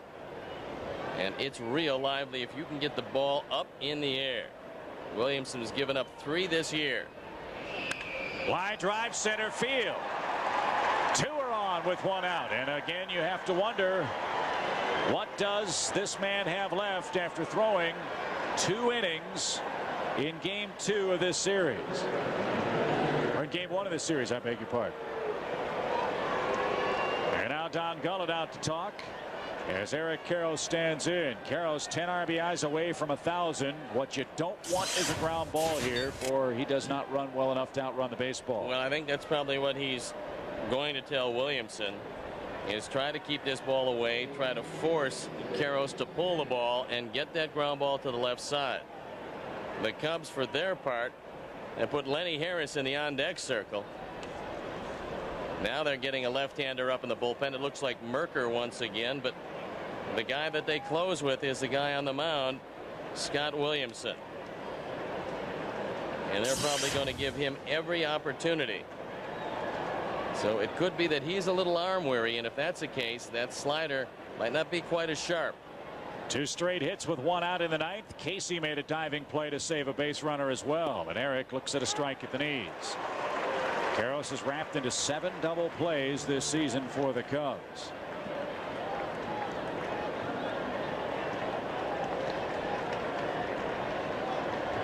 (3-1) Reds clinging to the lead in the 9th. They head to Arizona next and start a stretch of 19 of their next 22 on the road. Karros can't believe that call. He's down 0-2. And Gary Matthews is yelling out at Paul Emmel, asking, "You really thought he swung at that?" Sarge is irate. This is a real good slider. And Emmel said that Eric might have gone around a little too far. 1 more there. It'll be hard to keep this at bat alive. You've got Harris on deck, who stung the ball on the road trip. Doesn't have much to show for it, however. 2 on, 1 out. 0-2 pitch to the Cubs first baseman. And that one gets through, but no movement. Sammy unfortunately didn't pick up the ball. You've got to be able to get to third base. Now watch it again. That was poorly executed. He turned over the glove. He didn't drop to his knees, and the ball got by him. And so now Karros will have an opportunity to hit a 3-run homer. But you'd have been out of the double play situation if both runners move up. It's one of those rare times LaRue hasn't fielded his position well, but they dodge a bullet. Did he go that time? Oh, there's the break, and that might have come. Credit Gary Matthews for arguing vociferously on the call before, because it looked to me like Karros might have gone around a little further on this one. If you call the last one, you really have to call that one. So 50-50, you'll take it. They all even up over the course of time. And you get yet another swing. Nice job, Sarge. 2 balls, 2 strikes with 2 men aboard in the 9th. Now it's full. So here's where it gets real interesting. That was a real good play. It could turn out to be a game saver. That time the slider was 58 feet, and Jason LaRue was able to not only knock it down but catch it. Karros' lifetime against Williamson coming into this series 0 for 9. And you can make it 0 for 10 because he faced him 1 time a couple of games ago. 3-2 pitch with runners at first and second and 1 out. He walked him. They're loaded. Here comes Lenny Harris. And now the question for Bob Boone. Do you trust Williamson, who might be a little arm weary, or do you go to Merker? I think he's going to look at the cards to find out the matchups. Lenny Harris 1 for 4 lifetime against Williamson. And this is where managers get gray hair. Making the real tough decisions late. Barry Larkin comes in, and that could be to find out how they want to work Karros to see where he's going to set up. Lenny Harris 1 for 4 against Williamson. Now Bobby Hill will take over for Karros at first base. Much more speed in the form of the Cubs youngster. And let's see, Harris against Williamson, as we said, 1 for 4. Harris against Merker 0 for 2. So they're loaded in the 9th inning for the Cubs, down 2 runs. You recall Harris had some great at bats up in Toronto, hit the ball right on the button. You figure he's ready to break out. Good cut straight on that pitch, strike 1. Well, for Bob Boone, you're thinking about which you'd rather see, Williamson against Harris or Merker against probably Bellhorn. For the moment, he likes the Williamson-Harris matchup. Lenny Harris looking for his first hit in 15 at bats. Well, he is overdue. A walk means a run. There's no place to put Harris. Cubs get that call. 1 ball, 1 strike. Williamson really laboring here in the 9th inning. Well, you can tell, Chip, that second inning 2 nights ago took a whole lot out of him. He has less than 48 hours of rest, and he's been a busy man out of that bullpen.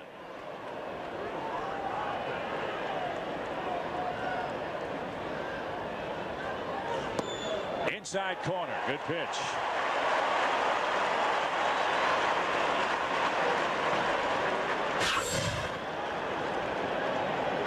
That's a pretty good call by Lance Barksdale, as that one did have the corner.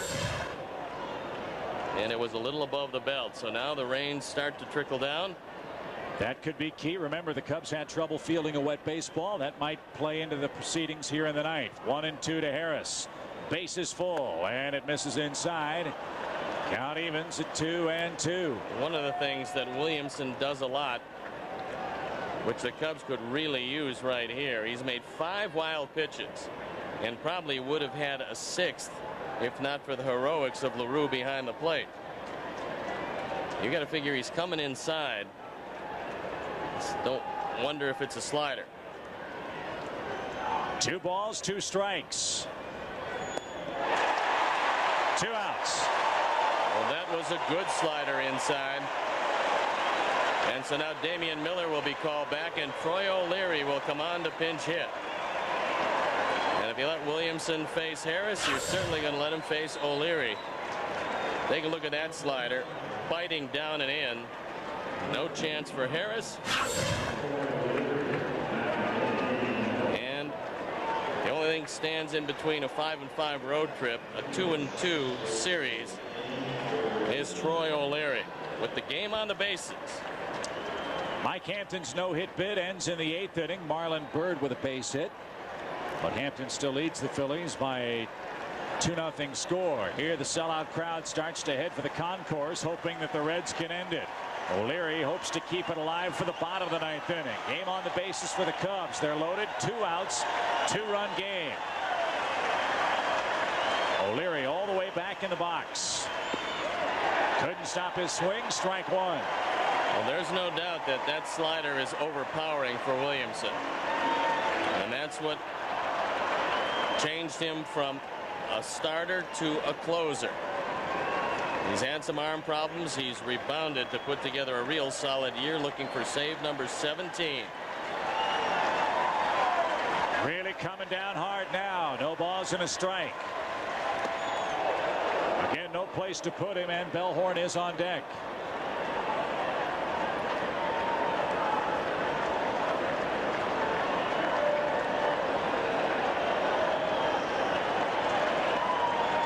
Inning. We've seen just about everything in this ball game today. 1 ball, 1 strike. Nasty pitch. Well, you pretty much know you're getting the slider. The question is, can you make it a strike?